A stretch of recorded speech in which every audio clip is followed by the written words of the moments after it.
अस्सलाम वालेकुम रहमतुल्लाहि व बरकातुहू। उम्मीद करते हैं कि आप लोग सब ठीक ठाक फर्स्ट क्लास मज़े में फिट फाट अपनों के साथ रहें जहाँ खुशबाश। जनाब अली आपका मेज़बान अज़हर अली बेग आपकी खिदमत में हाजिर है और सीरियल 10 सुबह के आगाज़ में आपकी खिदमत में हाजिर हैं। वैसे तो सुबह का आगाज़ उस पर बाबरकत नाम से शुरू हो ही जाता है अल्हम्दुलिल्लाह।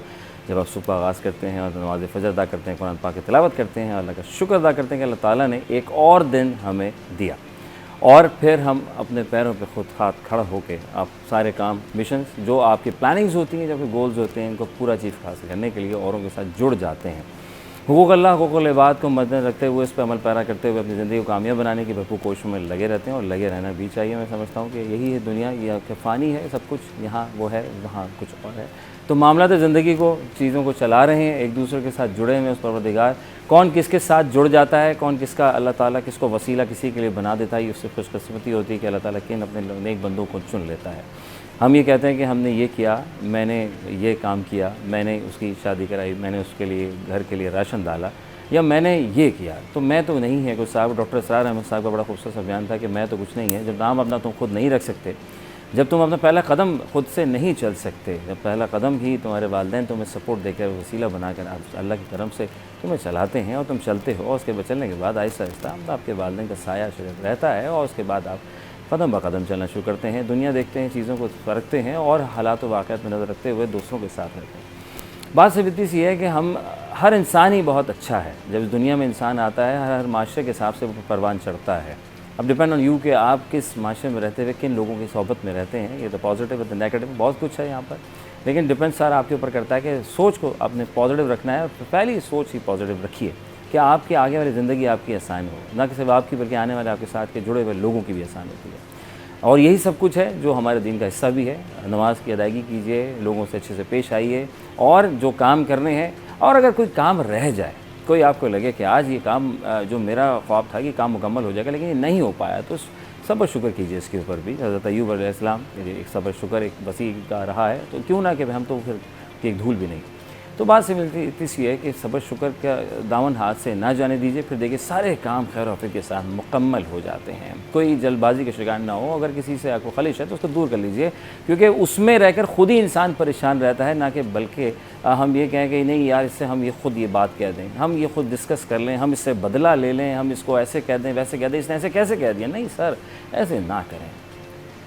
नबी के पैरोकार हैं सल्लल्लाहु अलैहि वसल्लम, जिस तरह उन्होंने बताया कुरान सुन्नत में अल्लाह ताला ने फरमा दिया है, सब चीज़ों को मद्देनज़र रखते हुए सब चीज़ें किस तरीके से चलानी है अपनी ज़िंदगी को, दवाई ज़िंदगी को, आप आम ज़िंदगी के लोगों के साथ जुड़ना किस तरह, अपने माँ बाप के साथ, बच्चों के साथ किस तरह पेश आना है, सब कुछ तहरीर है। तो फिर क्यों अपने आप क्यों शैतान के कहने में हम आ जाते हैं, तो उसको मात देनी है और ये तो है ही है। तो सब चीज़ों को बढ़ाएंगे, सब चीज़ें हैं, दुनिया का दस्तूर है, चलता रहेगा, जुड़ता रहेगा एक दूसरे के साथ। और जब तक हम जुड़े हुए हैं, दस्तरखान के साथ लगे हुए हैं, अपने घर के साथ सब एक साथ हैं, तो बरकतें ही बरकतें हैं। बाकी चीज़ें अप एंड डाउन हो ही जाती हैं, लेकिन उसको मेंटेन करना बड़ों का काम होता है और छोटों का काम अपने बड़ों की रिस्पेक्ट करते हुए उनको समझना होता है। तो ज़िंदगी कामयाब खूबसूरत तरीके से वो घराना खूबसूरत कराता है। तो आज जो है वो खूबसूरती की जहाँ तक बात आती है तो शजरकारी बहुत ज़रूरी है। आज का दिन बहुत ख़ास है और शजरकारी बहुत ज़रूरी है। पौधे लगाएं, दरख्त लगाएं, सरसब्ज़ शादाब बनाएं। तो कराची, ज़ाहिर है मेरी बात से आपने यकीनन कहीं ना कहीं तो जुड़ गया होगा कि कराची तो कंक्रीट का जाल बन चुका है, बिल्कुल दरख्त, लेकिन हमने अपनी पूरी कोशिश करनी है और जब तक कोशिश है तो फिर क्या है। इस पर हम थोड़ा बात करेंगे। सदर मुमलिकत आसिफ अली ज़रदारी साहब ने जो है वो मानसून शजरकारी मुहिम 2026 के मौके पर अपने पैगाम में कहा है कि मौसमियाती तब्दीली के असरात से निपटने के लिए शजरकारी नागज़ीर है। जंगलात पाकिस्तान की बेशर्त कुदरती असासा हैं जिनकी हिफाजत हमारी कौमी ज़िम्मेदारी है। अगर हम बात करें कि सदर मुमलिकत ने यह भी कहा कि मानसून शजरकारी में 2026 के तहत मुल्क भर में 2 करोड़ पौधे लगाने का हदफ मुकर्रर किया गया है। उन्होंने शहरियों से कहा है कि बिलखुसूस नौजवानों से, तालीमी इदारों से, सरकारी और निजी तंजीमों से, मकामी आबादियों से भी अपील की है कि शजरकारी मुहिम में भरपूर हिस्सा लें और पाकिस्तान को सरसब्ज़ शादाब बनाने में अपना अहम किरदार अदा करें। सदर मुमलिकत आसिफ अली ज़रदारी ने मानसून शजरकारी में मुहिम 2026 के मौके पर अपने पैगाम में कहा है कि मौसमियाती तब्दीली के असरात से निपटने के लिए शजरकारी नागज़ीर है। जंगलात पाकिस्तान का बेशकीमत कुदरती असासा है जिनकी हिफाजत हमारी कौमी ज़िम्मेदारी है। सदर मुमलिकत ने यह भी कहा कि मानसून शजरकारी मुहिम 2026 के तहत मुल्क भर में 2 करोड़ पौधे का हदफ मुकर्रर किया गया है और इसमें आम शहरियों से खुद उनसे अपील करता हूँ कि इन तंजीमों से, इन बच्चों से, स्कूल के लोगों से कि वो आएँ, जुड़ें, मिलें और इस मुल्क को मज़ीद सरसब्ज़ व शादाब बनाएँ। जिस तरह आप जब KP के जाते हैं, पंजाब जाते हैं, तो एक अलग फ़ील सा महसूस होता है। क्यों ना बलूचिस्तान भी है, क्यों ना सिंध भी है, पौधे लगाएं, दरख्त लगाएं, तरह तरह के मौसमियात जो हालात वाक़ई तब्दील हो रहे हैं, हमारी सेहत के लिए बहुत कुछ है। इस पे भी हम डिबेट करेंगे, हमारे बहुत ख़ास मेहमान होंगे इसके ऊपर, उनसे कुछ सीखेंगे, सिखाएंगे, आप तक पहुँचाएँगे। लेकिन यहाँ एक छोटी सी ब्रेक लेंगे, ब्रेक के बाद वापस आएँगे, उनको वेलकम भी करेंगे सिटी एट 10 में।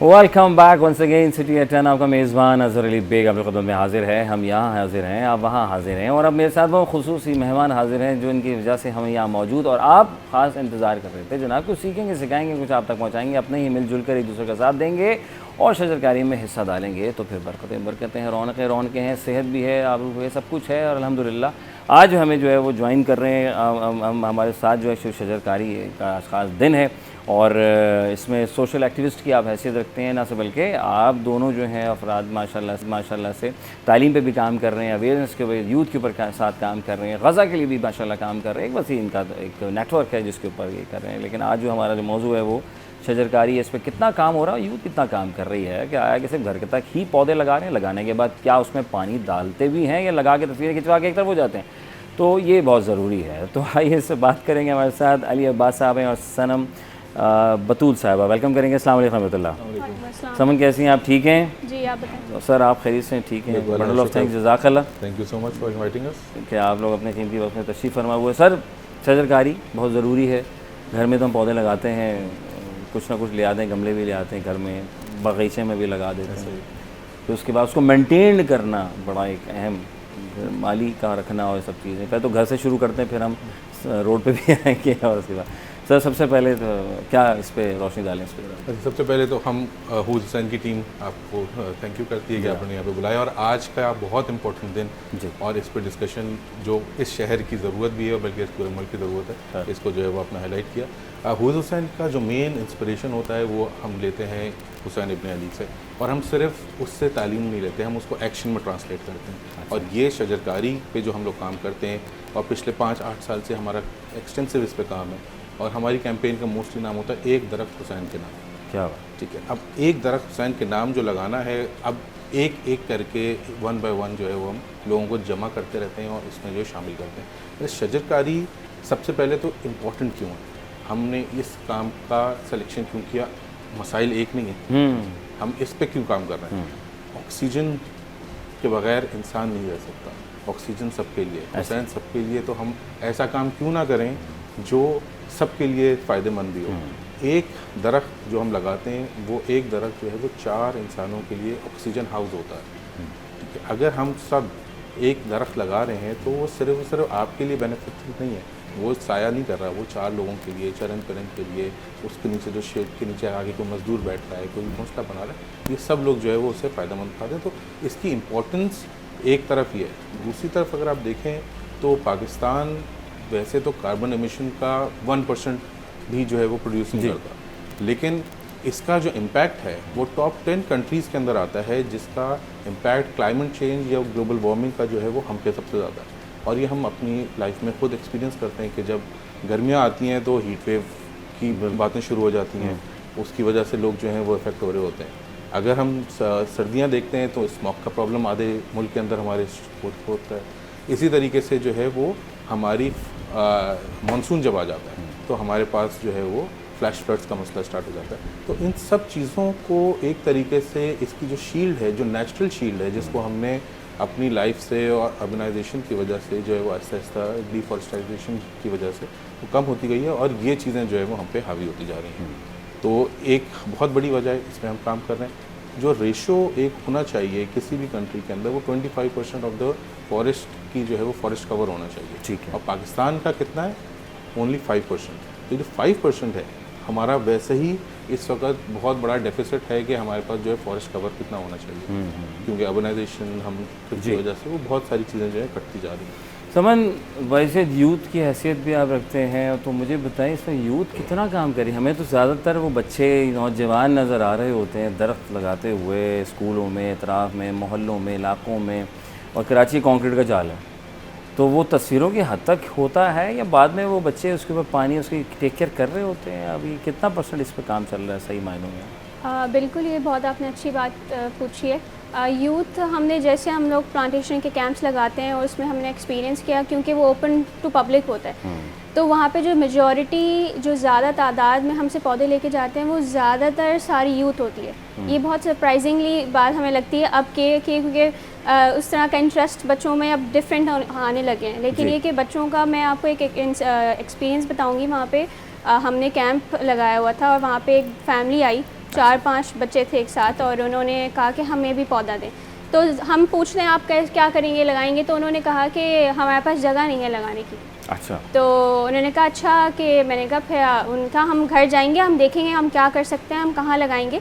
तो हम कल आएंगे, आप हमारे लिए पौधे ज़रूर रखिएगा, हम लेके जाएंगे, हमें पौधे ज़रूर लगाने हैं। अगले दिन वो बच्चे आए और उन्होंने जाके अपने पेरेंट्स के साथ उस दिन अपने घर में छोटे छोटे गमले अपने एक लिया, ख़रीदा, और वहाँ से हमसे पौधे लेके गए कि हम जाके वो पौधे लगाएंगे। और उन्होंने घरों में जाके वो पौधे लगाए और उन्होंने उसकी पिक्चर्स हमारे, क्योंकि हम सिर्फ देने की हद तक उसको महदूद नहीं रखते, हम उसको उनको एक स्कैनर देते हैं, हम उनको एक प्लेटफॉर्म देते हैं जहाँ पे वो ले जाके हमें अप टू डेट रखते हैं कि हम उसको पानी दे रहे हैं, हम उसको जो है क्या कहते हैं, हम उसका ख्याल रख रहे हैं, हम लगा रहे हैं।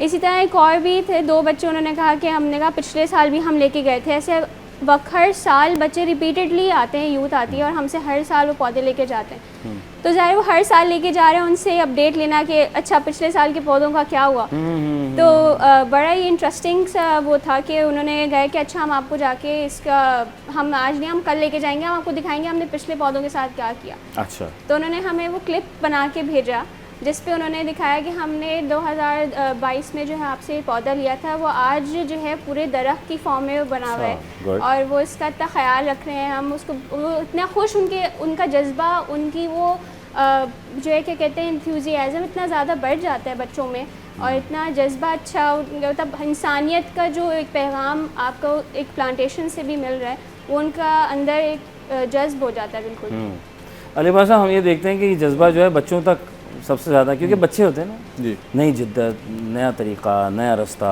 अब क्या करना है, एक बचपन से टीचर्स माँ बाप सिखाते हैं।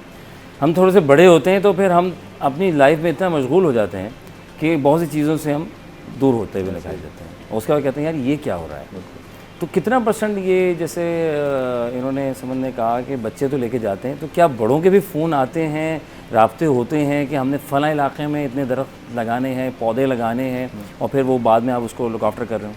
मैं आपको इस पर 2 इंसिडेंट बताता हूँ। एक तो वो जो हम कैंप जब लगाते हैं, तो जब लोग आते हैं, तो मैं अगर कैंप पे होता हूँ तो मैं अक्सर ये सवाल पूछता हूँ जब यंगस्टर्स आते हैं यूनिवर्सिटी का या उससे बाद, कि कभी पौधा लगाया है? अच्छा। तो उसमें से अनफॉर्चुनेटली आधे से ज़्यादा लोग कहते हैं कि कराची में इतने बड़े हो गए उन्होंने कभी पौधा नहीं लगाया। अच्छा। तो ये हमारा एक डिस्कनेक्ट है।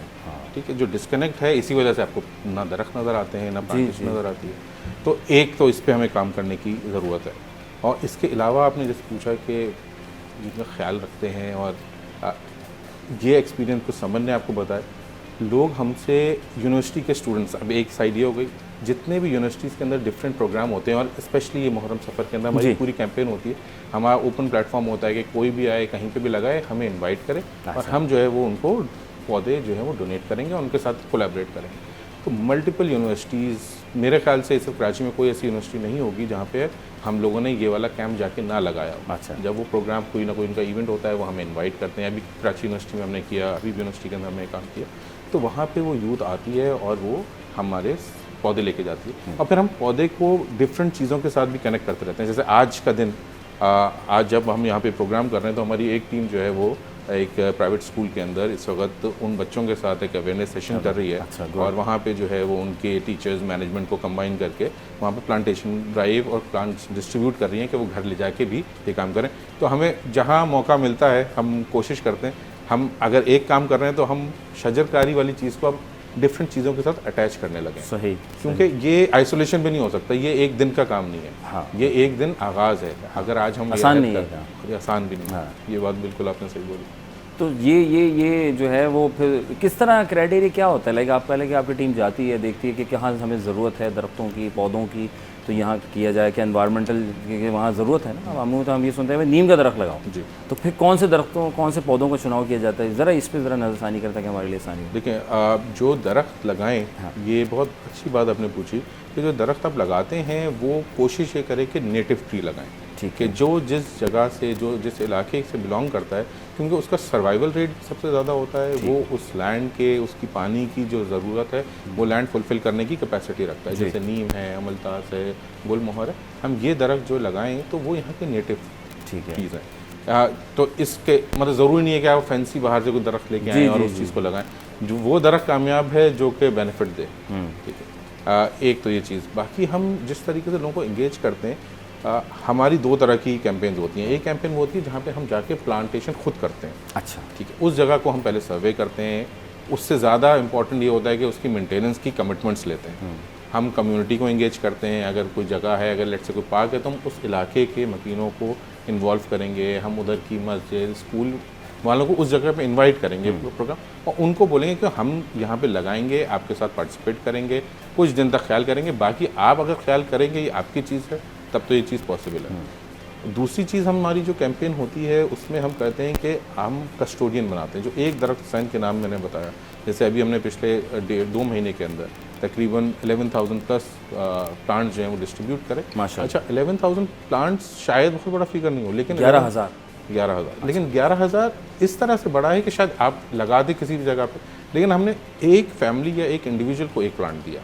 अच्छा। वो उसको हमने उस चीज़ का कस्टोडियन बनाया कि अगर वो प्लांट के लेके जा रहे हैं तो वो हुसैन इब्न अली के नाम पे लेके जा रहे हैं। ठीक है। यानी कि उसकी जो एसोसिएशन अब उसके साथ हो गई, वो जब वो लगा रहे हैं तो वो सदका जारिया भी है, और वो किसके नाम पे है, तो ऑटोमेटिकली आपने जो शील्ड बनानी है, वो शील्ड उसके गिर्द आपने क्रिएट कर दी। अब वो बच्चे जब उसमें पानी डाल रहे हैं तब भी वो याद कर रहे हैं कि मैसेज ऑफ करबला क्या था। जब फैमिली उसका टेक केयर करी और जब बड़ा हो गया तो एक एसोसिएशन के तौर पे जो है वो काम कर रहा होता है। और यही सबसे बड़ा एक चैलेंज है प्लांटेशन के अंदर कि आपने प्लांट्स लगाए, उसको टेक केयर आप कर पाएंगे कि नहीं। प्लांट एंड फॉरगेट एक टर्म है जो कि जब आप प्लांटेशन वाले साइकिल में बैठते हैं तो ये बात कहती है आपने पौधा तो लगा दिया, इसको दरख्त कौन बनाएगा? दरख्त कौन बनाएगा? हाँ, सही है। तो ज़्यादातर ये होता है, और इसके लिए बहुत सारी चीज़ों की हमें ज़रूरत है। एज अ सोसाइटी हम ऑब्ज़र्व आप करते होंगे कि पार्क में जा रहे हैं, बच्चा जो है वो बिला वजह या कोई बिला वजह को पौधा तोड़ रहा है। जी। अब इससे पौधा लगाने वाले ने भी अपना काम कर दिया, सब कुछ कर दिया। अब ये एक बंदा, ये अलग कैंपेन है, ये एक अलग कैंपेन। तो उसकी इम्पोर्टेंस जब समझेंगे तो उसको टेक केयर करेंगे। आपका बकरीद आएगी, अब वो जो दरख्त ने जड़ पकड़ी है और उसमें दरख्त बनना है, वो जो है वो बकरे का और जो है वो चारा बन जाता है। चारा बन। तो अब ये जो सारी चीज़ें, अब ये अवेयरनेस जो है वो हमें अपने घर से स्टार्ट करनी पड़ेगी। कोई भी जो चीज़ है वो इंडिविजुअल से स्टार्ट होती है, फिर उसकी फैमिली से होती है, फिर हम बड़ा चेंज लेके आ सकते हैं। समझ हमारे यहाँ जो है ना वो पौधे, अब एक तो आर्टिफिशियल पौधों का भी रिवाज आ गया है। अभी हमारे सामने भी एक स्टूडियो में रखा है, तो खैर स्टूडियो है तो मजबूरी है कि हाँ वो सिस्टम नहीं है, तो घरों में भी अब क्योंकि कौन इसको संभाले, कौन टेक केयर करे। चलो हरा भरा भी दिखना चाहिए घर, लेकिन कितना ज़रूरी है हमारे उन बच्चों को बताएं, हमारे उन पेरेंट्स को बताएं कि पौधे इतना ज़रूरी हैं आपकी सेहत के लिए। हम दुनियावी कामों में इतने मशगूल हो जाते हैं कि अपनी सेहत पर तब काम करते हैं जब हमें ज़रूरत पड़ती है, तो उससे पहले काम कर लें। क्या ख्याल है? बिल्कुल ऐसा ही है। इसके लिए जैसे आप देखते हैं कि कभी अब हम रोज़मर्रा की ज़िंदगी में देख रहे हैं, यहाँ पे एटमॉस्फेयर इतना आलूदा हो चुका है, इतना फ्रेशनेस बिल्कुल ख़त्म हो गई है। आप बाहर निकलते हैं, आप बिल्कुल ही मज़ीद सांस भारी है। ऐसा ही है। तो अब इसके लिए हम अपने छुट्टियों में और सब कर रहे हैं, हम जाते हैं इस्लामाबाद जाते हैं या कहीं, हम इस तरह की जगह जाते हैं जहाँ ग्रीनरी ज़्यादा है। अच्छा। और वहाँ जाके हम फ्रेश एयर को महसूस करते हैं कि हम कहीं भी किसी पार्क जाते हैं, यहाँ पे भी कहीं हम नॉर्दर्न एरियाज़ की तरफ जाते हैं पहाड़ों में इस तरह, तो हम वहाँ पे फ्रेशनेस का महसूस होती है हमें कि कितनी अच्छा है, ग्रीनरी है, और आपको एक प्लीजिंग ब्राइट लगता है, आपका फ्रेश हो जाता है बहुत। तो इसीलिए जब हम अपने घरों में हम प्लांट्स नहीं रखते हैं, हम गैलरीज होती हैं छोटी छोटी, या आप सुबह उठे हैं, आपका बाहर आपने एक आध पौधा लगा दिया, आप रोज़ पानी भी उसको दे, तो आपको वो एक फ्रेशनेस का एहसास, उस ग्रीनरी, तो वैसे ही ग्रीन कलर जो हमारा है वो एक फ्रेशनेस और एक ताज़गी का आपको जो है वो देता है। तो इसलिए जो है वो पेरेंट्स को, बच्चों को ये चीज़ का अंदाज़ा होना है, अवेयरनेस देना बहुत ज़रूरी है कि वो एक छोटा सा पौधा, सिर्फ एक फूल, एक छोटा सा लेके भी अपने घर में लगाने से शुरू करें तो उन्हें इस चीज़ का अंदाज़ा होगा कि वो उसको पानी देना, वो कितनी उनको ताज़गी उसी से महसूस हो गया, वो मज़ीद उनका फिर मूड अच्छा, और वो आपकी पूरी मेंटल हेल्थ, आपकी फ़िज़िकल हेल्थ, उस सब पे इफ़ेक्ट करता है। सर कितनी मुश्किलात फेस करते हैं मौजूदा सूरत हाल के पेश नज़र? हम देखते हैं कि कराची तो वैसे ही पौधे पता नहीं कहाँ चले गए, नज़र नहीं आते, इक्का दुक्का नज़र आ जाए। और अगर हम गूगल से भी देखें, गूगल अर्थ से भी, तो वो जहाँ पहले मामला था वो कुछ और बन चुका है। तो हर्डल्स कैसी, किस लेवल पे आप पेश आती हैं आपके कामों में?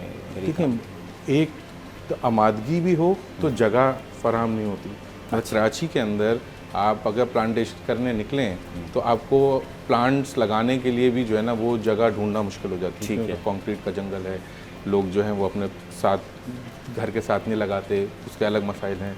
दरख्त साथ लग जाएगा तो कोई अंदर आ जाएगा। हाँ जी जी, मतलब हमें जगह तक की जो है वो प्रॉब्लम होती है। सही। अब सबसे अच्छी इंक्यूबेशन कौन कर सकता है?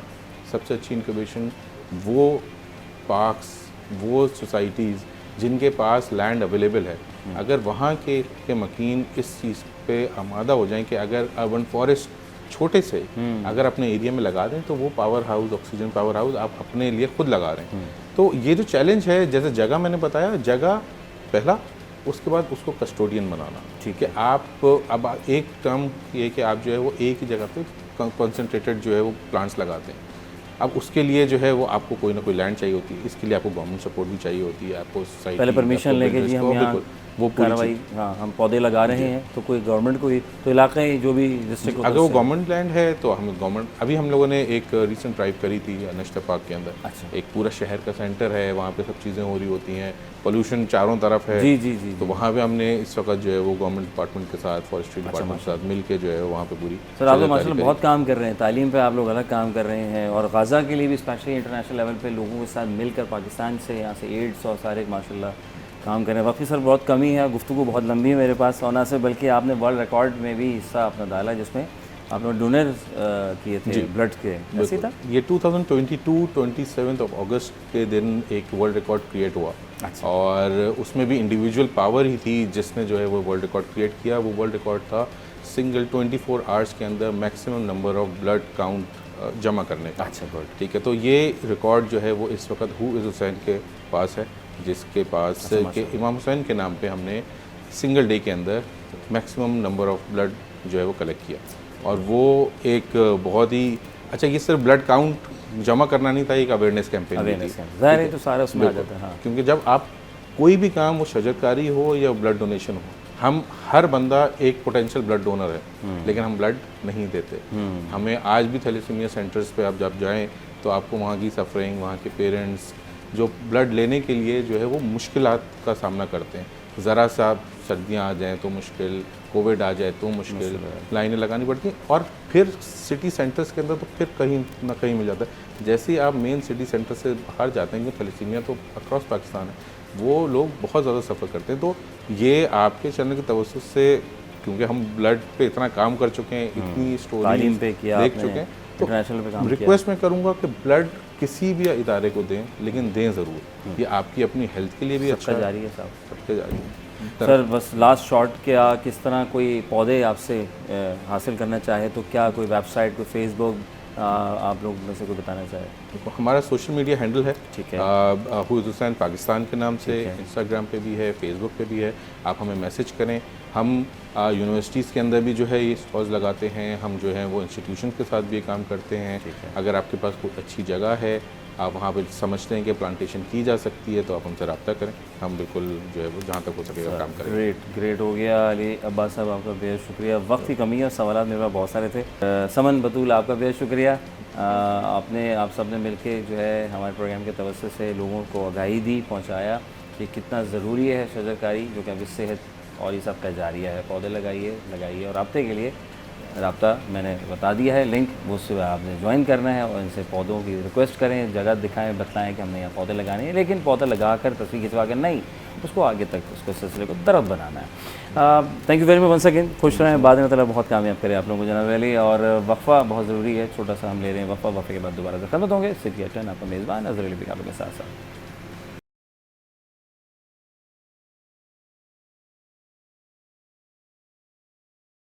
Welcome back once again, city at 10 आपका मेज़बान अज़हर अली बेग आप लोग की खिदमत में हाजिर है। और खैरियत से हैं आप और हम मिलजुल कर रहे हैं प्रोग्राम, एक दूसरे को कुछ बताने की कोशिश कर रहे हैं और आप समझने की भरपूर कोशिश कर रहे हैं, क्योंकि मैं बोल रहा हूँ और आप सुन रहे हैं। और आपका बेहद शुक्रगुज़ार हूँ मैं कि आप जो है हमें सुनते हैं, हमारा चैनल लगा लेते हैं और मालूमात में अपनी इजाफा मज़ीद करते हैं। आई नो के वैसे तो सारी चीज़ें आपके हाथ में आ चुकी हैं, जस्ट लाइक अ फ़ोन।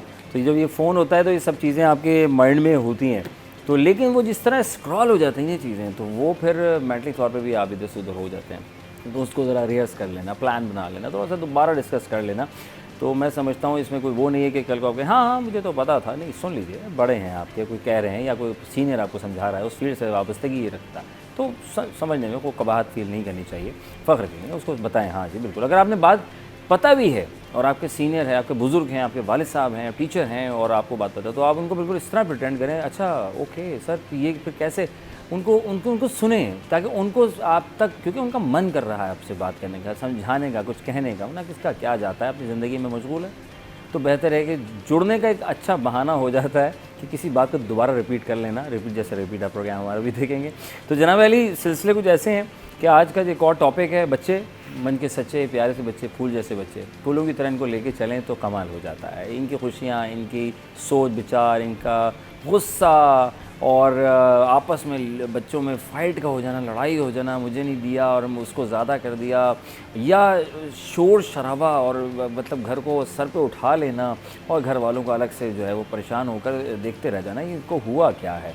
तो बात ये होती है कि हर उम्र के एतबार से चीज़ें जो है सिस्टम के साथ चल रही होती हैं, लेकिन उसको पेरेंट्स किस तरीके से लेके चलते हैं, उसको टीचर्स किस तरह लेके चलते हैं, माहिर नफ्सियात अगर हों तो उनको किस तरीके से वो बच्चों को और पेरेंट्स को गाइड करते हैं, अगर समझ ना आ रहा हो कि बच्चों को, क्योंकि हर उम्र में बच्चा अपने फेसेस चेंज कर रहा होता है, अपने अंदाज़ गुफ्तगू, अपनी चाल ढाल को देख रहा होता है। अगर हम बात करें उसके एहसास, जज्बात, ख़यालात तब्दील हो रहे होते हैं, हम देखते हैं मुँही तौर पर 7 साल के बाद ये चीज़ें हमें फ़ेस कर रही होती हैं। तो इस टॉपिक पे मैं बात करने के लिए हमने मदऊ किया है हमारे प्रोग्राम माहिर नफ्सियात कैसे रखती हैं, जो साइकियाट्रिस्ट डॉक्टर मोनिका वसवानी साहिबा, इनको खुशामदीद कहेंगे। अस्सलाम वालेकुम रहमतुल्लाह। वालेकुम अस्सलाम, कैसे हैं आप? ठीक हैं, खैरियत से? अल्हम्दुलिल्लाह, बहुत बहुत शुक्रिया, थैंक यू वेरी मच कि आप तशरीफ़ फरमा हुई आप। Thank you. अच्छा जी, आज का जो ये बच्चे हैं, बड़े आजकल के जो बच्चे हैं, बड़े अलग किस्म के बच्चे आ रहे हैं मार्केट में। और एक वो बच्चे होते थे जो टेलीविज़न के बच्चे और हुआ करते थे, और एक ही चैनल आया करता था, और अम्मा अब्बा का समझाना, और जब अम्मा का समझाना तो अब्बा का खामोश, और अम्मा का समझाना तो अब्बा का खामोश रहना, तो बड़ा एक अहमियत का हामिल होता है बच्चे की तरबियत में, मैं समझता हूँ। फिर टीचर, फिर एक अलग स्कूल लाइफ। और लेकिन चेंजिंग्स अब बहुत ज़्यादा हम देख रहे हैं, या ये पहले भी थी, शायद हमने फोकस नहीं किया अपने बचपन में? नहीं, अब मेरा ख्याल है कि शायद ज़्यादा प्रॉब्लम हो गई है, क्योंकि अब जो है माँ बाप के साथ साथ और टीचर्स के साथ साथ सोशल मीडिया भी हमारे बच्चों की पेरेंटिंग कर रहा है, तो इट्स डिफरेंट। जो कि पहले हमें नज़र आती थी, अभी जो है वो बच्चे जो है वो क्योंकि सोशल मीडिया और इंटरनेट से बहुत ज़्यादा जुड़े हुए हैं, तो उनकी पेरेंटिंग आधी से ज़्यादा तो वहाँ से भी हो रही है। और तो उस वजह से ये है कि जो चीज़ें उनको नहीं, जिस वक्त में उनको नहीं पता होनी चाहिए, या जब जिस वक्त में उनका दिमाग केपेबल नहीं होता कि वो सब चीज़ें अब्जॉर्ब कर सके, तो वो बहुत छोटी उम्रों से उनके दिमाग में जो है वो आना शुरू हो जाती हैं और पता चलना शुरू हो जाती हैं, तो जिसकी वजह से बहुत सारे प्रॉब्लम्स जो हैं अब बच्चों के बिहेवियर में आना शुरू हो गए हैं, जो कि शायद पहले, आज से 10 साल पहले तक भी इतने नहीं थे। जब हम देखते हैं बच्चों को इनिशियली, जब अगर मैं अपने करियर के स्टार्ट की बात करूं, तो तब बहुत कम ऐसा होता था कि कोई बच्चा जो है वो डिप्रेशन, एंजाइटी या बिहेवियर इश्यूज के साथ प्रेजेंट होता था, और अगर जब होता भी था तो उसके अंदर कोई और प्रॉब्लम आ जाती थी, जैसे कि लर्निंग डिसेबिलिटी या कोई ऑटिज्म या कोई एडीएचडी, इस तरह के प्रॉब्लम्स होते थे। अभी हेल्दी बच्चों के अंदर भी, जिनके अंदर और कोई मसाइल नहीं है, बिहेवियर प्रॉब्लम्स बहुत कॉमन होना शुरू हो गए हैं। और बिहेवियर में सबसे जो आज जिसके बारे में मैं बात करना चाह रही हूँ वो है कंडक्ट डिसऑर्डर।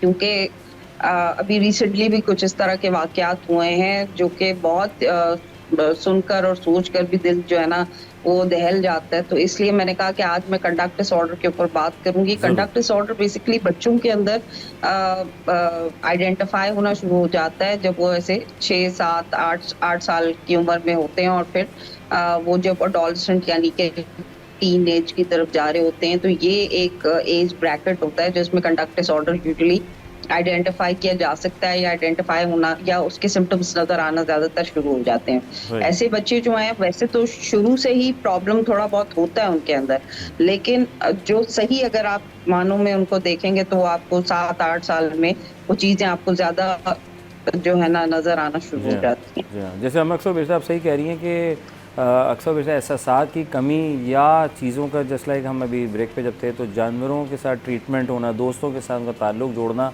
और इस चीज़ का खौफ ही नहीं होता कि अगर हम ये काम कर देंगे तो ये हमारे साथ क्या हो सकता है, या हमारे घर वाले हमारे साथ फिर क्या करेंगे।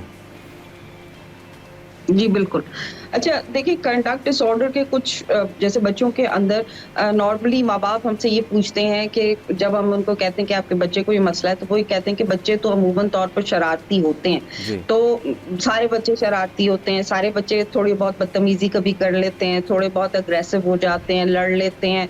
ये सब तो बच्चों के अंदर होता है। वक़्त के साथ-साथ जैसे-जैसे बच्चा बड़ा हो जाएगा तो वो चीज़ों को समझ जाएगा, मैच्योर हो जाएगा, वो इन सब चीज़ों को फिर नहीं करेगा या कुछ इस तरह का उनका एक डिफेंसिव सा आर्गुमेंट होता है।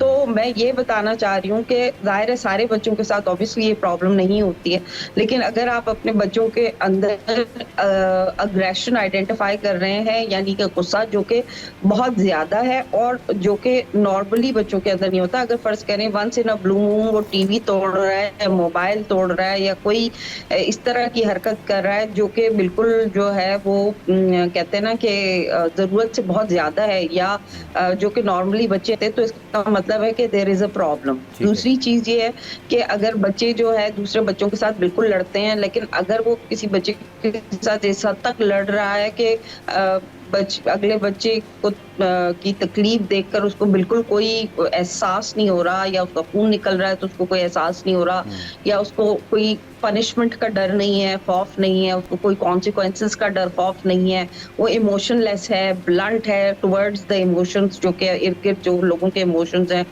उनको नहीं देख पा रहा या जानवरों के साथ बहुत ज़्यादा बदसलूकी कर रहा है क्योंकि यूजुअली बच्चे जैसे भी शरारती हों, जानवरों से ज़्यादातर वो मोहब्बत करते हैं या उनसे उनके साथ खेलते हैं, उनको उनके साथ मस्ती करते हैं।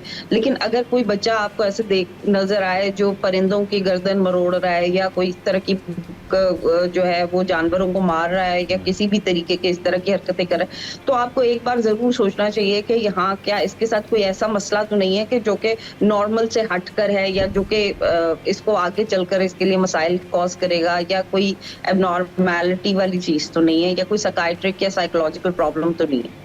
तो ये ऐसा नहीं लगता है कि अच्छा ये क्या, ज़ाहिर है माँ बाप, अब आज का जो ज़माना है वो कुछ और है। हमारे वालिदैन ने तरबियत की और जिस तरीके से चलाया, आई नो कि 100% तो फुलफ़िल कोई नहीं कर सकता, लेकिन दोनों माँ बाप जो है अपने बच्चों को संभालते हैं, समझते हैं और उसको गाइड करते हैं। लेकिन अमूमी तौर पे आज के दौर में हम ये देख रहे हैं बच्चों को फ़ौरी तौर पे पैदा हो बच्चा हुआ क्या, उसके हाथ में फ़ोन हाथ में थमा दिया जाता है और वो कार्टून देख रहा है और इतनी फास्ट लाइफ में है कि वो जो उसके अंदर सारी कुछ जो चीज़ें, जैसे आपने अर्ज़ किया, एग्रेशन आ रहा है, वो सब चीज़ें, तो मैं समझता हूँ कि ये फ़ोन का एक अहम किरदार है या माँ बाप का फोकस ना करना है बच्चों को और उनको समझना नहीं है बच्चों को और फ़ौरी तौर पर रैपिड एक्शन करके गुस्सा कर देना कि बच्चे में वो चीज़ पैदा हो जाती है और फिर वही बच्चा आपको करके दिखा रहा होता है।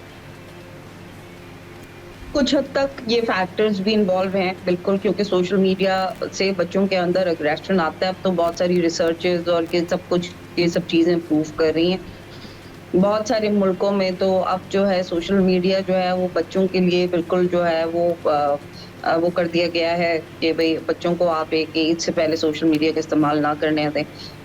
लेकिन ये है कि प्रॉब्लम सोशल मीडिया है, बिल्कुल है। और सबसे बड़ा प्रॉब्लम ये है कि अब जो पेरेंटिंग है वो उस तरह की नहीं है जैसे पहले थी, क्योंकि सिर्फ पहले जो होता था कि वो पेरेंटिंग बाप के साथ साथ और फैमिली मेंबर्स भी होते थे। अगर माँ बाप बिजी हैं तो दादा होते थे, दादी होती थी, कुछ चाचा होते थे, कोई भी होता था जो कि आपको देख रहा होता था, रोक टोक आपके करता था, एक्शंस को समझाता देख था। रहा होता था। जी, आपके साथ मतलब वो कोई ना कोई होता था, इन्वॉल्व होता था। और आप जो है ना, अब देखिए न्यूक्लियर फैमिली सिस्टम में अब जैसे-जैसे हम जा रहे हैं, तो उसके बहुत सारे फ़वाइद हैं, बच्चों के लिहाज से भी हैं, मैं बिल्कुल ये इस बात को वो नहीं करती। लेकिन ये है कि उसके कुछ नुकसानात भी आ रहे हैं। हुँ, दूसरी तरफ ये है कि जब अब जो है वो ये है कि दोनों पेरेंट्स ज़्यादातर जो है वर्किंग अब होना शुरू हो गए, क्योंकि सोसाइटी हमारी इस तरह की मूव कर रही है। तो ये है कि दोनों पेरेंट्स जब वर्किंग होते हैं तो फिर वो ये होता है कि बच्चों के लिए आपके पास इतना वक़्त भी नहीं होता। माँ भी अगर बिज़ी हैं, फिर फादर्स भी बिज़ी हैं, और वो सही जो टाइम डेडिकेट बच्चे को करना चाहिए वो नहीं कर पा रहे हैं। तो वो ज़ाहिर है ऑब्वियसली उनको मोबाइल या टैबलेट दे देते हैं कि भई आप ये देखना शुरू देखें, और उसमें फिर वो जो सब चीज़ें हैं, जैसे कि अग्रेसिव गेम्स वग़ैरह, ख़ास तौर पे जिसमें बहुत अग्रेसिव है, लड़ाई झगड़ा जैसे नहीं, वो बॉक्सिंग और इस तरह की चीज़ें, या बहुत रेसिंग, और ये सब चीज़ें भी बच्चों की जो ज़हनी जो वो है उसको बहुत डिफरेंट तरीके से अफ़ेक्ट कर रही होती हैं। हमें लगता है कि एक गेम है, लेकिन वो उसके अंदर अग्रेशन कॉज़ कर रही होती है। हर बच्चा जो है हर चीज़ को नहीं एब्ज़ॉर्ब कर पा रहा होता।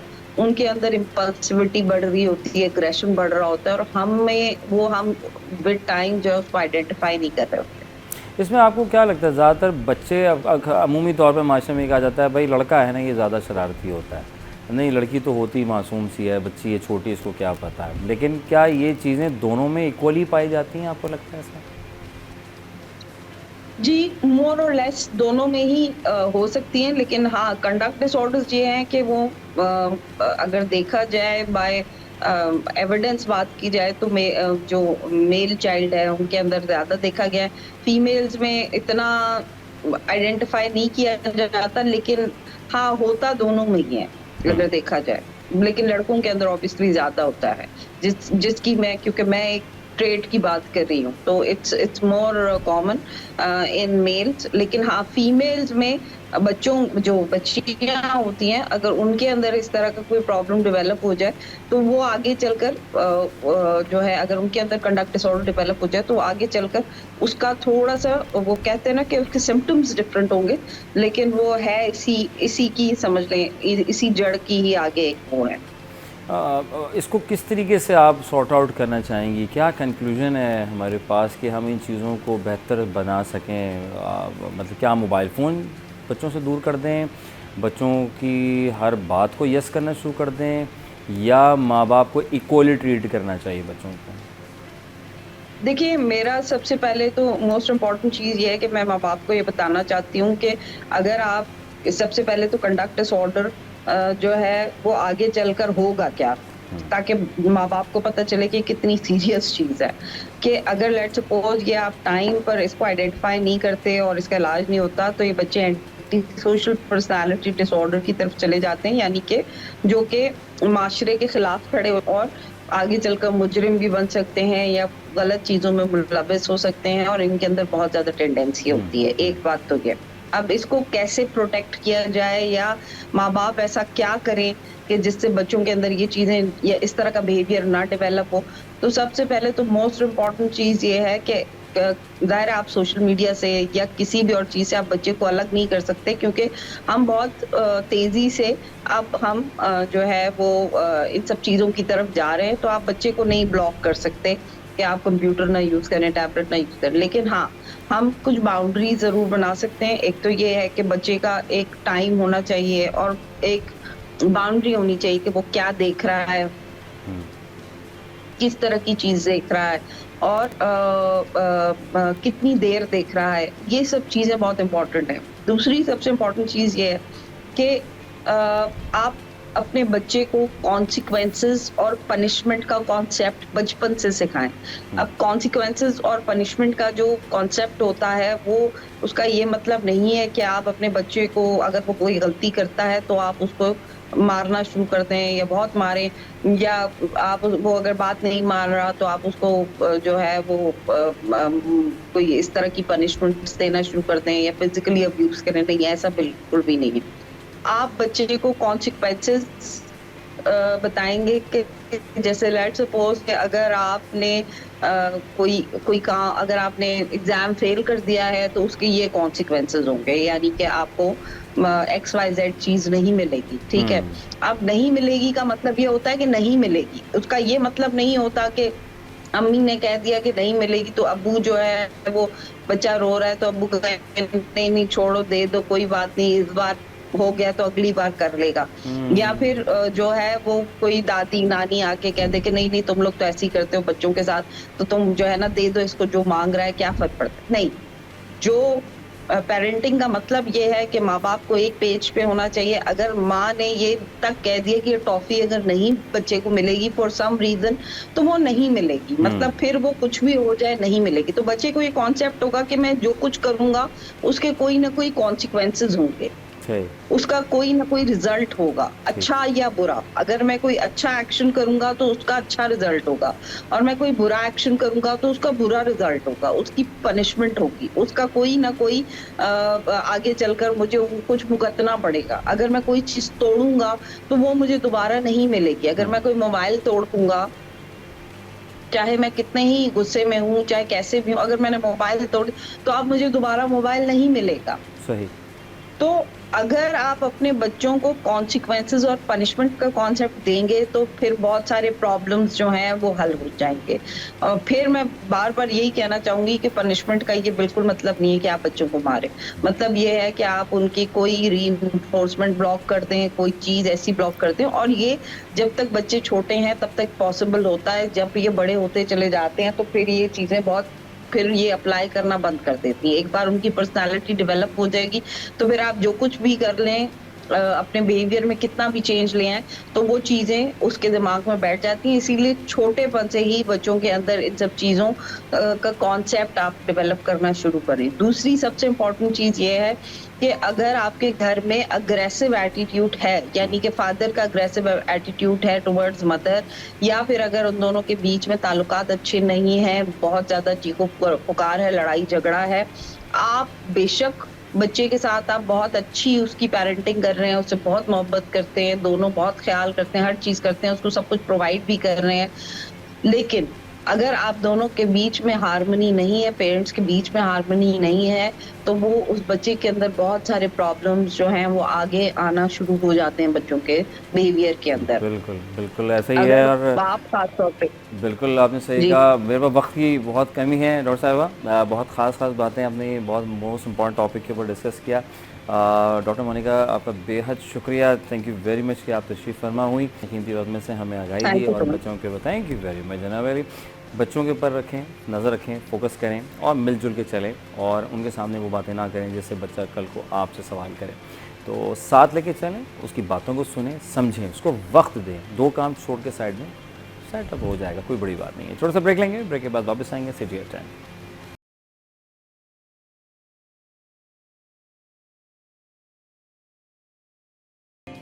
Welcome back once again city at 10। आपका मेज़बान अजहर अली बेग आप लोग खिदमत में हाजिर है, और आप वहाँ और हमें यहाँ, कमाल की बात है। बहुत शुक्रिया, thank you very much to all of you, जज़ाकल्लाह कि आप लोग हमारे साथ साथ रहते हैं। और क्योंकि हम आपके लिए प्रोग्राम बनाते हैं, कोशिश करते हैं कि जो अमूमी तौर पे ज़िंदगी में हम बहुत कुछ देख रहे होते हैं, पढ़ रहे होते हैं, सुन रहे होते हैं और स्क्रॉल कर रहे होते हैं, तो वो जिस तरह स्क्रॉल होता हुआ बहुत कुछ हमारी आंखों से, दिमागों से निकल जाता है, चला जाता है पास में, तो वो उसको दोबारा से हम याद करने की कोशिश करते हैं। और हमारी कोशिश होती है कि हमारी स्क्रीन के तवज्जो से आपको रहनुमाई मिल सके, फ़ायदा पहुंच सके, आपके चेहरे में मुस्कुराहटें आ सकें।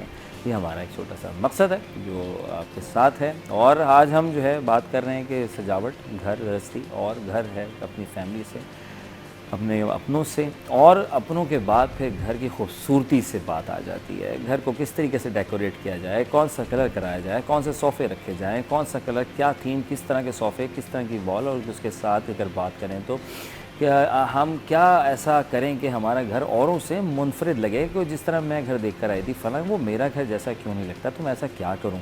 नहीं, शायद हमारे घर में तो ये नहीं हो सकता, लेकिन होना चाहे तो बहुत कुछ हो सकता है। अगर आपका इंटीरियर डिज़ाइनर आपके साथ मौजूद है तो खूबसूरती बहुत ज़रूरी है। कौन सी मेज़, कौन सा साइड टेबल होना चाहिए, कौन से फ्लास, कौन से ग्लास होने चाहिए आपके पास, कौन सी ऐसी लाइटिंग होनी चाहिए जो कि आपके बेडरूम को, आपके ड्राइंग रूम को, आपके टीवी लाउंज को जो है वो खूबसूरत तर बना सके। ना सिर्फ बल्कि ये कि हाँ, रोशनी बहुत ज़रूरी है। आपकी जो नेचुरल जिसे कहते हैं हवा का गुजर बसर हो, ना कि इसको बिल्कुल पैक कर दिया जाए, और बिल्कुल नेचुरल जो है वो जो सोर्स है कि कुदरती, जिसे सनलाइट का अगर बिल्कुल या रोशनी भी ना आ रही हो, हवा का भी ना हो, तो फिर चीज़ें कुछ और तरफ चली जाती हैं। तो इन सब चीज़ों को मद्देनज़र रखते हुए जो है आज हम कुछ सीखेंगे और कुछ सिखाएंगे, आप तक पहुंचाएंगे। मेरे साथ मौजूद हैं सादिया वहीद साहिबा, इंटीरियर स्टाइलिस्ट हैं। वेलकम करेंगे अपने प्रोग्राम में। अस्सलाम वालेकुम। वालेकुम सलाम अज़हर। कैसी हैं आप, ठीक हैं? मैं बिल्कुल ठीक हूँ, आप कैसे हैं? Thank you for inviting me to the show. जज़ाकल्लाह, thank you very much ji. आपका सबसे पहले शुक्रगुज़ार हैं, हम हमारे मेहमान हैं और आपने कीमती वक्त में से जो है आप पहुँचे हैं हमारे प्रोग्राम में हमारे नाजरीन के लिए। तो क्या चल रहा है मिस सादिया इस वक्त? लेटेस्ट, हर इंसान चाहता है कि उसका घर खूबसूरत लगे, मैं ऐसे पर्दे लगाऊं, मैं फ़लाँ सोफ़े लेकर आऊँ, उसके घर में ये था तो मैं भी रख लेती हूँ। मेरे ख़्याल से अपना कॉम्बिनेशन माइंडसेट जो मैंने यूट्यूब पे देख लिया, मैंने किसी का कॉपी कर लिया, तो ये शायद अच्छा हो जाता है सम टाइम सम हाउ, लेकिन कभी कभार कुछ चीज़ें मुख्तलिफ भी हो जाती हैं। तो किस तरह देखती हैं आप इन चीज़ों को, और किस तरह हम अपडेट्स हैं लाइफ की जी घर को अच्छे से अच्छा बनाएं? अज़हर, जो लेटेस्ट चल रहा है ना, जो हम अभी घर पाकिस्तान में भी देख रहे हैं, जो आर्किटेक्ट्स और आप लेटेस्ट घर जो लोग बना रहे हैं, तो उसमें तो ग्रे तो आउट हो गया है जो इंटरनेशनल स्टैंडर्ड्स के लिहाज से। तो वॉर्म्स वापस आ गए, ब्राउन्स और वार्म कलर्स वापस आ गए, ग्रेज आउट हो गए। तो हमने ग्रेज तो और कोल्ड कलर्स ये तो आउट हो गए। अभी ट्रेंड्स के लिहाज से तो मैं वैसे भी जाती नहीं हूँ, लेकिन ट्रेंड्स के लिहाज से अगर दुनिया में देखे जाएं तो जो ओल्ड स्कूल जिसे हम कहते हैं ना, जैसे पुराने ज़माने में हमारी अम्मियाँ और हमारी दादियाँ नानियाँ छोटी छोटी चीज़ें इकट्ठी करके हाउस को होम बनाती थी, और चीज़ें इकट्ठी करके, अब वो चीज़ ट्रेंड पूरी दुनिया में जिसे हम पटीना कहते हैं, वो चीज़ ट्रेंडिंग में आ गई है। लेयरिंग ट्रेंडिंग में आ गई है, जो मेरा भी स्टाइल है लेयरिंग करने का, कि आपने हर चीज़ के ऊपर लेयर करके रखना है, उससे घर में ना वार्मथ आती है। तो बेसिकली लेयरिंग ट्रेंडिंग में आया है ओके, इंटीरियर स्टाइलिंग में और हाउसिंग में। Okay fine. अब हम अमूमी तौर पे हम डिसाइड करते हैं बेडरूम के लिए अमूमी कलर हम अपनी पसंद का कर लेते हैं। हम कमरे का साइज़ देख के बगैर फैसला कर लेते हैं कि यार ये वाला कलर होना चाहिए, उसमें ये वाले पर्दे हम टांग दें। तो मैचिंग भी समटाइम कुछ लोग, तो क्या मैचिंग चल रही है या अभी ऑपोजिट वाला सीन? क्या थोड़ा सा क्लियर तो करें मेरा। मैचिंग बहुत ज़्यादा ज़रूरी है। आप कोई भी स्पेस कर लें, चाहे आप बेडरूम करें, चाहे आप टीवी लाउंज करें, जब तक आप हर चीज़ कोऑर्डिनेट नहीं करेंगे ना, तो वो चीज़ ऑफ लगेगी आपकी आंख को भी, और जब आपका मेहमान आएगा उसको भी चीज़ ऑफ लगेगी। आप पैसे तो लगा रहे हो, आपने जब अपना घर से जाना है, पैसे तो अपने लाजमी लगाने, तो लेकिन आपने जब लगाने तो आपने सोच के लगाने। आप बस 3 कलर्स का रूल रखें, 70-30 और 100 में से 3 कलर्स रखें, ठीक है। एक आपने बेस कलर शेड रखा और उसमें से एक पॉप ऑफ कलर रखेंगे जिसमें 30% का वो कलर होगा, और एक 10% रखें जो एक वाइब्रेंट कलर होगा। ये रूल फॉलो करें हर कमरे में। तीसरा, आपने चौथा कलर नहीं ऐड करना, तो आपका हर कमरा बहुत खूबसूरत लगेगा। नहीं, जैसे फॉर एग्जाम्पल बात करें बेडरूम से हम शुरू करते हैं, फिर हम टीवी लाउंज और ड्राइंग रूम में जाएंगे। तो बेडरूम में किस तरह का वॉल्स कलर्स होने चाहिए, उसमें आजकल क्या हिट चल रहा है, क्या सीन है, ज़रा वो बताएं। और बेड अगर आप जी अभी बेडरूम में आप चले जाते हैं, तो लेट्स से कि आपने सोचा कि आपने फोकल पॉइंट बनाना होता है, हर कमरे में ना आपने एक फोकल पॉइंट बनाना होता है। तो बेडरूम में आपके 2 मेन फोकल पॉइंट्स होते हैं, एक तो आपका बेड वॉल आ गया और एक आपका हो गया कर्टन वॉल, जिसमें आपका वॉल कवर होता है पूरा। तो बेड वॉल के हिसाब से तो आपके बहुत से ऑप्शंस आ जाते हैं कि अगर आपने पूरा बेड वॉल बनाना है, आपने उसके ऊपर कुशनिंग करनी है, आपने पीछे आपने उसके ऊपर लूवर्स लगाने हैं, आपने उसके ऊपर मिरर लगाना है, दिस मेनी ऑप्शंस। आप जो बेड वॉल का लुक डिसाइड करेंगे ना, वो उस पूरे कमरे का लुक और फील आएगा। जब आप वुड लगाएंगे तो उसमें हार्श फील आएगा, क्योंकि हम जाते हैं कमरे में जाने सोने के लिए, हम उसमें वार्मथ चाहते हैं, तो उसमें सॉफ्टनिंग चीज ढूंढें, उसमें लाइट चीज ढूंढें। जब आप वो डार्क कमरे में जाएंगे, हम उसमें स्पेंड करते हैं लॉन्ग टाइम, तो आप वो सॉफ्ट कलर्स ढूंढें। जब आप जाएं तो आप रिलैक्स फील करें, तो कलर्स भी आप वो चूज करें जहां पे आप रिलैक्स हो, रिलैक्सिंग कलर्स चूज करें अपने बेडरूम के लिए। तो वो बहुत जरूरी है, क्योंकि हम वहाँ पे 7-8 आवर्स तो आपने लाजमी गुजारने हैं, तो रिलैक्सिंग कलर्स चूज करें, ब्लूज, बेज, ब्राउन्स, एनीथिंग जो उसमें आपको लगता है आपका मूड अच्छा रहेगा। ओके फाइन, कर्टन्स की तरफ चलते हैं। कर्टन्स का क्या चल रहा है? एक तो मखसूस हम देखते थे कि जी विंडो है तो उसके साइज़ का ही हमने कर्टन लगा लिया, लेकिन कहीं हम देखते हैं कि वो हाइटेड वॉल टू वॉल जो है कर्टन चल रहे हैं। तो क्या इज़ गुड के बेडरूम के लिए वो बेहतर रहेगा या ड्राइंग रूम के लिए बेहतर रहेगा या टीवी लाउंज के लिए बेहतर रहेगा? मुझे समझ नहीं आ रहा, लेकिन मुझे पसंद आ रहा है। मेरा जहाँ दिल कर रहा है मैं लगा रही हूँ, मैं लगा रहा हूँ। इसको ज़रा क्लियरफाई करें।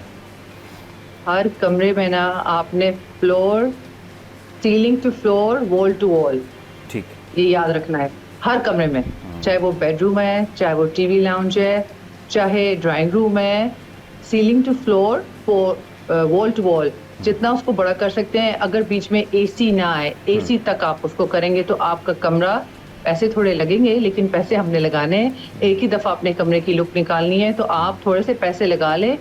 और आपने कर्टन के नीचे ज़रूर वो लगाया करें जो उसका बैकिंग होता है, वरना वो कर्टन बहुत फ्लिमजी ही लगता है। तो एक दफ़ा इन्वेस्ट करना है, इन्वेस्ट कर लें, ताकि आपके 10-12 साल वो कर्टन भी निकाल जाएं और आपका कमरे का लुक भी निकल जाता है। ओके फाइन, अब बात करते हैं। ये टाइमलेस चीज़ें होती हैं, ये टाइमलेस चीज़ें होती हैं, इनकी ट्रेंड नहीं जाता। ओके फाइन, अच्छा यहाँ पे सादिया बहन, हम यहाँ पे छोटा सा एक ब्रेक ले रहे हैं, कि वह वापस आते हैं, फिर मज़ीद आपसे जानते हैं बहुत कुछ।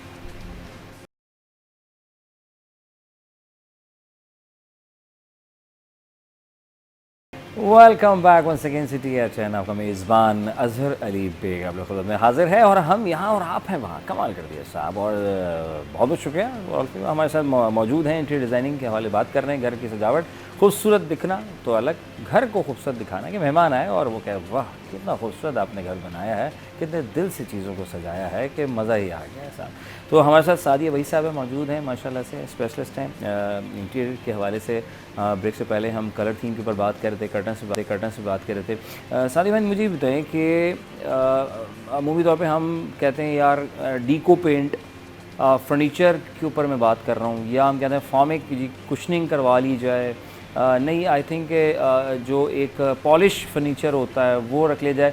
क्या ये भी ट्रेंड का हिस्सा होता है, या जो आपको अच्छा लगे आप वो रख लें अपने बेडरूम में या ड्राइंग रूम में, टीवी लाउंज में? अगर ये डिपेंड करता है अपने थीम क्या सोची है। पहले आप अपने कमरे का थीम सेट करें, कलर पैलेट सेट करें और उसके लिहाज फर्नीचर डिजाइन करें, फिर आपके कमरे की एक खूबसूरत सा लुक निकलता है। होता क्या है कि हम थीम नहीं सेट करते, हमने मॉडर्न अगर थीम सेट करना है ना, मॉडर्न में यूजली ये होता है कि कुशनिंग होती है। तो जब हम विंटेज में जाते हैं, विक्टोरियन में जाते हैं, तो उसमें आती है हमारा डीको और वुडन फर्नीचर, और उसके डिपेंड करता है ना कि आपने थीम क्या निकाली है। यूजली हम थीम नहीं निकालते, तो बीच में हमारा वुडन टेबल्स आ जाएंगे और उसके साथ हमारा कुशनिंग वाला सोफा आ जाएगा, और हमारे वो कर्टन्स हमारी वो कढ़ाइयों वाली आ जाएंगे। तो वो कोई थीम नहीं आती कमरे की ना, इसीलिए तो वो लुक नहीं आती। पैसे हम लगा लेते हैं। हाँ, पैसे हम वाकई हमें पैसे होते हैं, लेकिन सम आओ के माइंड सेट नहीं होता कि यार क्या करें, बस चलो ये पसंद आया वहाँ से थोड़ा सा ये लगा दो। एक काम करते हैं, यहाँ वॉल पैनलिंग करवा लेते हैं, छत पे फलां सीलिंग लाइट्स करवा लेते हैं, आई डोंट नो वो क्या बन जाता है। वो थीम बनाना ज़रूरी है सबसे पहले, कि मैंने इस कमरे में थीम पहले बनाऊंगा कि मैं कौन से वाले स्टाइल को फॉलो कर रहा हूँ।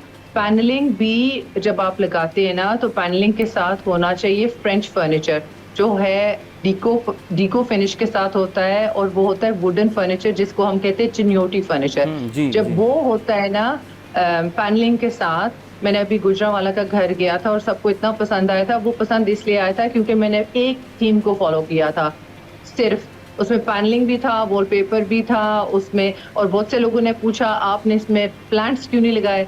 प्लांट्स इसलिए नहीं लगाए थे क्योंकि अभी जब आप विंटेज फर्नीचर करते हैं उसके साथ प्लांट्स नहीं होते। Okay. तो आप जब एक थीम फॉलो करते हैं तो फिर उस पूरे कमरे की लुक बहुत खूबसूरत आती है। तो जब आप फर्नीचर परचेज करते हैं या जब आप एक कमरे को सजाते हैं तो प्लीज आप पहले पिंटरेस्ट पे जाएं और आप देखिए कौन से कमरे आपको पसंद आ रहे हैं और आप एक थीम निकालें, एक मूड बोर्ड बनाएं और उसको फॉलो करें। आपका कमरा बहुत अच्छा निकलेगा, आपकी इन्वेस्टमेंट ज़ाया नहीं जाएगी। ग्रेट। अब आते हैं हम लाउंज की तरफ, टीवी जहाँ सिटिंग एरिया होता है, टेलीविज़न होता है, जब सब शाम की चाय एक साथ बैठते हैं, कॉफ़ी शॉफ़ी पीते हैं, वहाँ का थोड़ा सा हमारे नाज़रीन के लिए क्या गया। अमूमी तौर पे उसको बस टीवी लगा दिया, कारपेट बिछा दिया लाइक, और बस अल्लाह अल्लाह खैर सल्ला। कारपेट तो कोई भी नहीं बिछाता। मैं तो जितने अपने क्लाइंट्स के घर जाती हूँ उसमें रख तो बिल्कुल भी नहीं होता। ठीक है। और बहुत ज़्यादा फर्नीचर होता है, छोटे स्पेसेस होते हैं और बहुत ज़्यादा ओवर क्राउडेड फर्नीचर होता है। तो जब आप अपना टीवी लाउंज सजाते हैं तो उसका बेस आपने कारपेट रग लाजमी 9x12 आपने रखना है रग। उसके ऊपर फर्नीचर प्लेस करना है और एक कॉन्वर्सेशनल स्पेस ज़रूर बनाया करें। अभी आपने इतनी अच्छी बात की अजहर कि हम बैठ के कॉफ़ी शॉप भी पीते हैं। Yes. अब ये आपने अभी टीवी देखता कौन है? बहुत कम। हम यूजुअली अपना फ़ोन पे मैसेजिंग करते हैं, हर चीज़ इंटरेक्शन हमारा फ़ोन पे होता है। और टीवी मुझे लगता है इस पेंटिंग की तरह हमने दीवारों पे लगा दी है।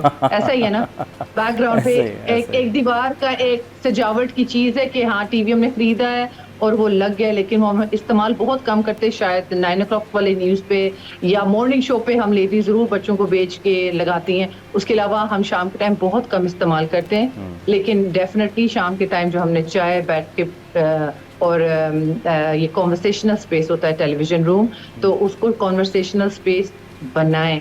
एक रग रखें और उसके ऊपर बाकी फर्नीचर प्लेस करें और उसको ऐसा प्लेस करें कि हम आपस में इंटरेक्शन कर सकें। तो टीवी लाउंज इसीलिए होता है कि कॉन्वर्सेशन किया जाए।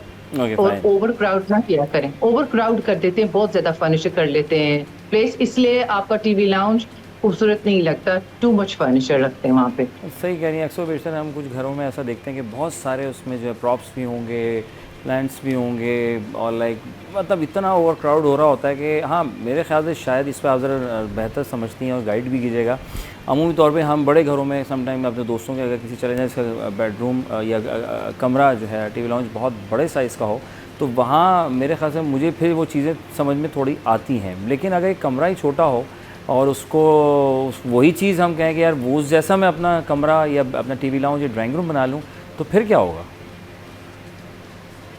हर स्पेस के लिहाज से भी अगर मैं 5 मरले का घर डिकोर कर रही हूँ, 4 मरले का घर डिकोर कर रही हूँ, तो आपने उसके लिहाज से स्पेस केटर करना होता है ना। तो मैं 4 मरले के घर को या 5 मरले के घर में प्रेफर करती हूँ एल शेप सोफा और एक चेयर, क्योंकि एल शेप सोफा पे मैक्सिमम सीटिंग हो सकती है। 7 सीटर होता है, 8 सीटर होता है। अगर आप 4 मरले के घर में 3 सीटर, 2 सिंगल सीटर्स और 2 सीटर भी रखेंगे ना, तो वहाँ पे ना चलने की जगह होगी ना बैठने की जगह होगी, स्टाइलिंग तो सवाल ही नहीं पैदा होता। तो इस तरह वाली जो सेपरेट सीटिंग्स है ना, ये सिर्फ बड़े कमरों में हो सकती हैं। तो वहाँ पे अगर आपके पास छोटा घर है, वहाँ पे मैं प्रेफर करूंगी कि आप उसको ऐसे डिज़ाइन करें, आप एल शेप सोफा रखें, एक कॉर्नर सीट रखें, तो वो आपका पूरा स्पेस बन गया। सेंटर में आपका कॉफ़ी टेबल आ गया, एक रग रखें। और ये मेरा तकरीबन यही रूल होता है सारे 4 to 5 मरले हाउस के जितने भी टीवी लाउंजेस हैं। तो इतना अच्छा वो डेकोरेट हो जाता है और वहाँ ब्रीदिंग स्पेस भी होता है, गेस्ट भी आके बैठ सकते हैं। तो आप अपने स्पेस के लिहाज से फर्नीचर लिया करें। अगर खूबसूरत भी लगे और वहाँ पे बैठने की जगह भी हो और बैठ के चाय भी पिएं, टीवी भी देखें, गपशप भी करें और घर भी खूबसूरत लगे और सिमटा हुआ भी लगे। ठीक हो गया। अब आते हैं ड्राइंग रूम की तरफ। मेहमान का आना और ड्राइंग रूम पूरे घर की एक समझ लें एक जान होती है। हमारी वालदा ने भी बड़े घर को सजाया और उसके बाद ड्राइंग रूम में सबसे ज़्यादा इन्वेस्टमेंट की है कि जी मेहमान आएंगे तो ऐसा हो, ये कलर थीम हो। और जैसा आपने अर्ज़ किया कि कलर थीम बहुत ज़रूरी है और सोच विचार के हमने क्या करना है और प्रिंटर्स पे आप जाएं। ड्राइंग रूम के ऊपर फोकस करते हैं ज़रा, उसके बारे में थोड़ा बताएं कि 4 मरले 5 मरले, यानी कि मैं गालिबन गलत ना हूँ कराची के अतबार से तो 120 गज बनता है, ऐसा ही है? बिल्कुल बिल्कुल जी। ड्राइंग रूम में मुझे तो सबसे हमेशा प्यारा लगता है जो हमारा जो कार्व फर्नीचर होता है ना, वुडन, जो हमारा मुझे लगता है कभी भी आउट ऑफ डेट नहीं होगा, और इसके ऑर्डर्स मुझे लगता है पाकिस्तान से दुनिया में जा रहे होंगे, इतना खूबसूरत हमारा ये फर्नीचर होता है। और मेरे ऑनलाइन क्लाइंट्स बहुत हैं कराची के, जिनको मैं गाइड करती हूँ, और वो ट्रेंड्स के साथ जाना चाहते हैं, और मैं उनको कहती हूँ नहीं, आपने ना अपने ड्राइंग रूम में ये कार्व फर्नीचर मॉडर्न तरीके से, फिर मैं उनको पिक्चर्स निकाल के देती हूँ मॉडर्न कार्व फर्नीचर, क्योंकि जो कुशन वाला फर्नीचर होता है ना, वो कभी भी उसकी रॉयल लुक नहीं आ सकती, वो आप टीवी लाउंज में लगाएं। अगर आप वही टीवी लाउंज वाला फर्नीचर कुशन वाला ड्राइंग रूम में लगाएंगे ना, तो उसका कोई डिफरेंस नहीं आएगा।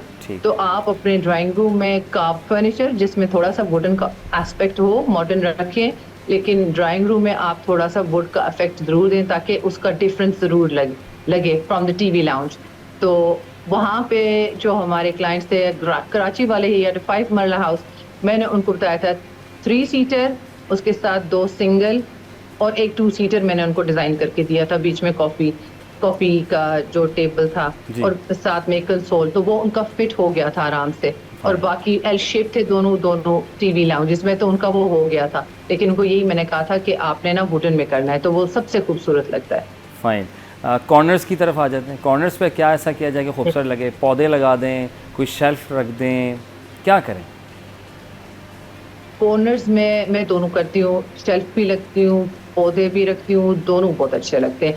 और वॉल्स पे आप अपने मेमोरी वॉल्स भी बना सकते हैं, जैसे ये पीछे मैंने, ये ना भूलें अपने, हमने घरों में ना पिक्चर्स और जो हमारी पेरेंट्स, उनके पेरेंट्स, अपने बच्चों की बचपन की पिक्चर्स, ये चीज़ें ना भूलें लगाना, इन चीज़ों से घर बनता है।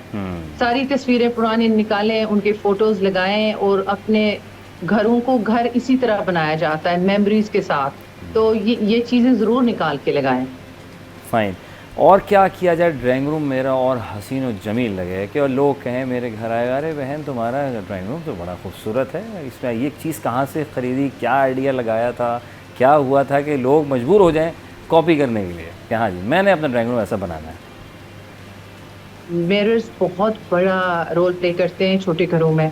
अगर आप एक दीवार के ऊपर ना कर्टन्स, तो मैंने आपको बताया ना, wall to wall, ceiling to floor, और उसके बाद मिरर्स, जहाँ पे आप मिरर लगा सकते हैं ना, पूरा मिरर वॉल, क्योंकि घर छोटे होते हैं, तो वो क्या करते हैं कि पूरा कमरे में उसको डबल साइज कर देते हैं। उसके बाद काफ़ी बड़ी पेंटिंग्स के लिहाज से मैं कह रही हूँ 5 फीट बाई 4 फीट, अगर आप वो पेंटिंग किसी से बनवा सकते हैं, हमारे पास इतने टैलेंटेड आर्टिस्ट हैं, आप वो फ्रेम करके लगा दें एक पीस, वो भी बहुत कंसोल के ऊपर बहुत ग्रैंड लुक आता है, वो आप ऐड कर लें। और आप छोटी छोटी चीज़ें ड्राइंग रूम के लिए ना लें, आप स्टेटमेंट पीसेस लें, एक लें, दो लें, और आपका बहुत रिच लुक आती है। छोटी चीज़ें ड्राइंग रूम में ना रखें, एक और एक्सपेंसिव भी होने की ज़रूरत नहीं है, लेकिन क्लटर आपने ड्राइंग रूम में नहीं रखना, पीसेस थोड़ी रखें और सुथरी रखें, और स्टेटमेंट पीसेस रखें लार्जर साइज में, तो वो फिर ज़्यादा एक्सपेंसिव भी लगेंगी और वाओ फैक्टर भी आएगा। फाइन। एक चीज़ और मुझे बताइएगा, अमूमी तौर पर हम देखते हैं घरों की जो हाइट होती है छतों की, अगर हम बात करें सीलिंग की, तो अमूमी तौर पे हम बने बनाए घरों में देखते हैं 9 फीट भी होती है, 10 फीट भी होती है और 11 फीट भी होती है। लेकिन फ़र्नीचर जो मार्केट में समटाइम जो मुझे पसंद आ रहा होता है, वो जब घर लेकर आते हैं तो वो 9 फीट और 10 फीट पे वो इतना बड़ा लग रहा होता है कि समझ नहीं आता कि ये कमरा ही छोटा हो जाता है मेरा। तो ऐसी सूरत में क्या किया जाए? आप वो फर्नीचर ना लेना, आपने हाइट वाली फर्नीचर नहीं लेना, जिसकी बहुत हाइट वाली बैक हो, जिसकी आप वो चीज़ें ना लें। यही तो चीज़ कस्टमाइज की जाती है ना। आपने ये चीज़ें नोट करनी है कि वो चीज़ जिसकी बहुत ज़्यादा हाई बैक है वो आपने लेनी नहीं है, जिसकी, और आप लाइट कलर्स ड्राइंग रूम के लिए चूज़ करें, उससे भी इल्यूजन आती है कि बहुत ज़्यादा हाइट नहीं है। और अगर आप वॉलपेपर और ये चीज़ें ले रहे हैं, पैनलिंग भी अगर आप लगाएंगे, उसके अंदर आप वॉलपेपर भी लगाएं लाइट कलर की, उससे भी इल्यूजन आएगा। और आप कस्टमाइज चीज़ें लिया करें अपने रूम के हिसाब से। पहले आपने रूम का मेजरमेंट लिया, फिर आपने कैलकुलेट किया कि इस कमरे में इतना सोफा आएगा तो मेरे इतनी बचत, इतने हाइट के लिहाज से, बेड के लिहाज से, और इतना मेरा वॉकिंग स्पेस होगा। फिर आपका बिल्कुल सही मेजरमेंट के लिहाज से आपका कमरे की फर्नीचर आएगा और आप कभी मार नहीं खाएंगे। तो आप मेजरमेंट करके जाएं फर्नीचर लेते हुए। फ़ाइन, ज़बरदस्त। अब आ जाते हैं आखिर में आपका एंट्रेंस जो होती है, जब आप मेहमान को वेलकम करते हैं तो अमूमी तौर पे वहाँ पे कोई ना कोई छोटा मोटा सेटिंग होता है, या आपकी कार पार्क होती है पोर्च में, या बच्चों की साइकिलें होती हैं। और इस राइड का थोड़ा सा बड़े घर में आप चले जाएं 7 मरले 10 मरले तो थोड़ा सा गार्डन वाला एलिमेंट भी आ जाता है। लेकिन जहाँ घर 4 मरले 5 मरले तो वहाँ इतना स्पेस बनाना थोड़ा सा मैं समझता हूँ मुश्किल होता होगा। तो इन चीज़ों को कैसे मैनेज करें कि मेरा घर भी प्यारा लगे, साइकिलें भी एडजस्ट हो जाएं, मोटरसाइकिल अगर है तो वो, और कार तो मेरा नहीं ख्याल कि शायद अंदर पार्क हो सकेगी। अब एंट्रेंस के ऊपर जो हमारी दीवार वाला एंट्रेंस होता है दरवाजे पे, हम उसको खूबसूरत कर सकते हैं। एक दो अपने प्लांट्स के लिए, एक दो वेलकम के वो जो मिलते हैं ना बने बनाए भी, वो बहुत प्यारे लगते हैं और वो बहुत वेलकमिंग लगते हैं। आपने डोर मैट वेलकम वाला रख दिया तो वो वाला एरिया आप बिल्कुल खूबसूरती से डेकोरेट कर सकते हैं। साइकिल वगैरह बिल्कुल भी सामने नहीं होने चाहिए, आप उनको किसी तरह साइड पे करें, वो बड़े अनटाइडी लगते हैं। तो वो आपने एक दो प्लांट्स रख दिए और सामने दीवार के ऊपर आप उस दीवार को यूटिलाइज कर सकते हैं, वेलकम वाला जो आपका एंट्रेंस के साथ होती है दरवाजे के साथ, वो आप ज़रूर उसको यूटिलाइज करें। Okay fine. और लास्ट मुझे बताइएगा कि स्टेयर्स समटाइम कुछ लोगों के घरों में स्टेयर्स अंदर से जा रही होती है, टीवी लॉन्च के अंदर से फर्स्ट फ्लोर पे जाने के लिए होती है, छत पे जाने के लिए हम बात करें तो कुछ हम देखते हैं घरों में पोर्च में ही सीढ़ियाँ मौजूद होती हैं, तो उसके नीचे का एरिया जो है अमूमी तौर पर बहुत कम लोग या तो उसको ऑक्यूपाइड कर लेते हैं, वॉशरूम बना लेते हैं, या स्टोर बना लेते हैं, या उसको ओपन छोड़ देते हैं। उस चीज़ को थोड़ा सा क्लियर करें आखिर में। मैं जो है ना अक्सर उस वाले एरिया को एक गार्डन सा बना लेती हूँ, इंडोर रॉकरी वाली जगह बना देती हूँ, उसको भी मैं आर्टिफिशियल प्लांट से ना भर देती हूँ, वो बहुत खूबसूरत लगता है अगर कोई उसको कर सकता है तो। बहुत से लोग उसको यूटिलाइज करते हैं, जैसे आप कह रहे हैं, उसको अलमारियां बना देते हैं, शेल्फ बना देते हैं, क्योंकि ऑलरेडी स्पेस बहुत कम होती है ना उस जगह पे, तो it can be used as the storage also. लेकिन अगर आप उसको खूबसूरत बनाना चाहते हैं, उसमें प्लांटेशन भी बड़ी अच्छी लगती है आर्टिफिशियल प्लांट्स के साथ। ठीक ठीक ठीक, ज़बरदस्त ज़बरदस्त। मिस सादिया वही साहिबा, बहुत सारी चीज़ें माशाल्लाह आपने कम वक्त में हमारे नाजरीन तक पहुँचाई, बतलाई हमारे टेलीविज़न के तवज्जुह से, आपका बेहद शुक्रिया। आप अपने कीमती वक्त से तशरीफ़ लेकर आए, इंशाल्लाह आपको वेलकम करेंगे। बहुत शुक्रिया, थैंक यू वेरी मच, अस्सलाम वालेकुम।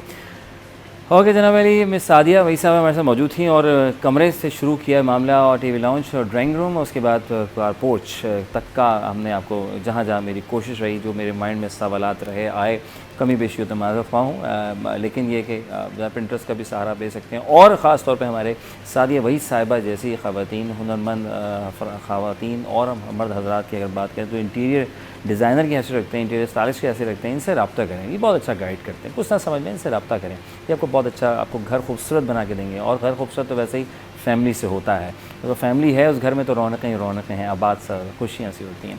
ब्रेक लेंगे, ब्रेक के बाद वापस आएंगे। उसके बाद जो है हमारे साथ हर्बलिस्ट साहिबा मौजूद होंगी, जो कि हमारी गेस्ट हैं। बहुत सारे सवाल उनसे करना, स्किन भी है, बालों का भी है, सेहत का भी है, और कुछ। ब्रेक के बाद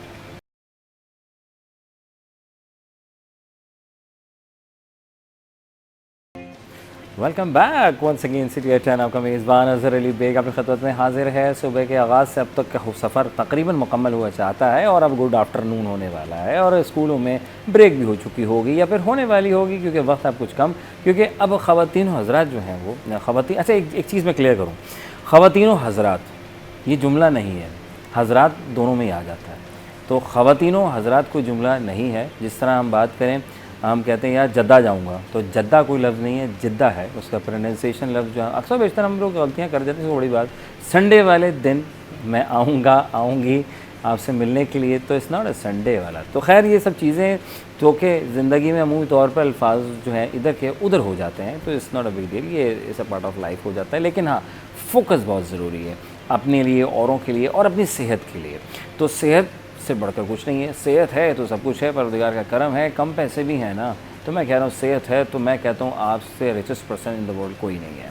तो चीज़ें हैं, डिस्कस करेंगे, बहुत ज़रूरी है। हमारे साथ मौजूद हैं। स्किन की केयर की बात करें, ग्लो नेचुरल स्किन कैसे बनाई जाए, क्या ऊपर से सामान लगा के अपने आप को ग्लो कर लिया जाए? नहीं, अंदर से कितना खुश रहना है, अंदरूनी मामलात को अंदर से ओके रखेंगे तो ही हम अच्छी डाइट, अच्छा प्लान, अच्छी लाइफ और खाना पीना और अच्छे लोगों के साथ, पॉजिटिव सोच वाले लोगों के साथ रहेंगे तो फिर आपके चेहरे पे ग्लो आएगा। लेकिन मज़ीद ग्लो को पॉलिश करने की बात आती है तो वो फिर हमारे साथ जो हैं वो रानी आपा साहिबा मौजूद हैं, एज अ गेस्ट माशाल्लाह हमारी मेहमान हैं और इस पर बात करेंगे जी कि नेचुरल ग्लो जो है कराची वालों के चेहरों से थोड़ा सा कम दिखाई दे रहा है। कि पंजाब में जाएँ तो अलग ही ग्लो नज़र आ रहा होता है।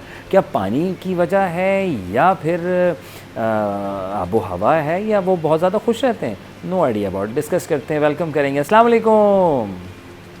वालेकुम अस्सलाम। कैसी हैं? ठीक हैं आपा? अल्हम्दुलिल्लाह बिल्कुल ठीक हूँ। और आपने बहुत खूबसूरत बात से अपनी गुफ्तगू का आगाज़ किया कि सेहत इंसान के लिए इतनी ज़रूरी है। आपकी बात सुनकर मुझे मिर्ज़ा गालिब का एक शेर याद आ गया। ज़रूर, तंदुरुस्ती अगर न हो गालिब, तंदुरुस्ती हज़ार नेमत है। वाह वाह वाह वाह वाह, बहुत खूब बहुत खूब बहुत खूब। कैसी हैं आप? तबीयत कैसी है? ठीक है? अल्हम्दुलिल्लाह अल्हम्दुलिल्लाह, अल्लाह का बड़ा करम। क्या बात है, क्या यही चीज़ हमने सुननी है कि अल्हम्दुलिल्लाह, अल्लाह का शुक्र है। मैं कहता हूँ सारी ज़िंदगी ये साइंस, जब जैसे भी हालात हो, मैं समझता हूँ इंसान को सब्र शुक्र करना चाहिए। बेशक बेशक। और माशाल्लाह आप हर्बलिस्ट की हैसियत रखती हैं, माशाल्लाह एक वसी तजुर्बा है आपका, औरों की खिदमतें कर रही हैं माशाल्लाह। लोग आपसे आते हैं, वक्त लेते हैं, मसरूफियात इतनी है कि लोग फिर समटाइम्स हम वापस चले जाते हैं कि चलो जी कल आएंगे, बड़ा रश है जी आज तो आपा के पास। तो आपा ये तो अल्लाह की खुशनुदगी है, रहमतें, बरकतें माशाल्लाह कि आप जो है अल्लाह ताला ने आपको एक ऐसी सलाहियत से नवाजा है कि आप हुकूकुल इबाद साथ साथ बेहतरीन अंदाज में निभा रही हैं।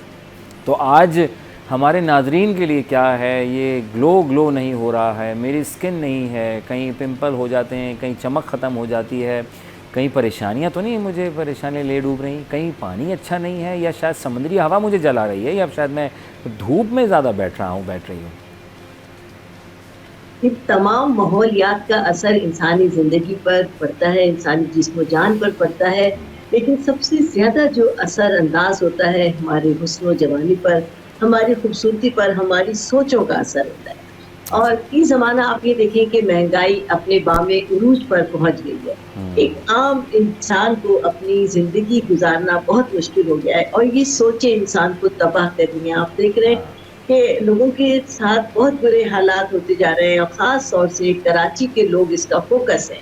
कराची में जो कुछ मौजूदा हालात हैं मैं अपने इस प्रोग्राम में डिस्कस नहीं करूंगी, लेकिन हर मर्द-ओ-ज़न, हर बच्चा जानता है कि कराची आजकल बहुत कसमापुर्सी का शिकार है। हर तरह के बुरे हालात इस पर मुसल्लत हैं और इन बुरे हालात का असर ऑब्वियसली इंसान की बॉडी पर होता है, उसके जिस्म जान पर होता है और चेहरा हर चीज़ की गमाज़ी करता है। किसी भी शख्स को अगर देखना हो तो उसके चेहरे से आप पहचान सकते हैं कि ये खुशबाश है, ये परेशान है, ये बीमार है या बहुत खुशहाल है। यानी चेहरा आईना है।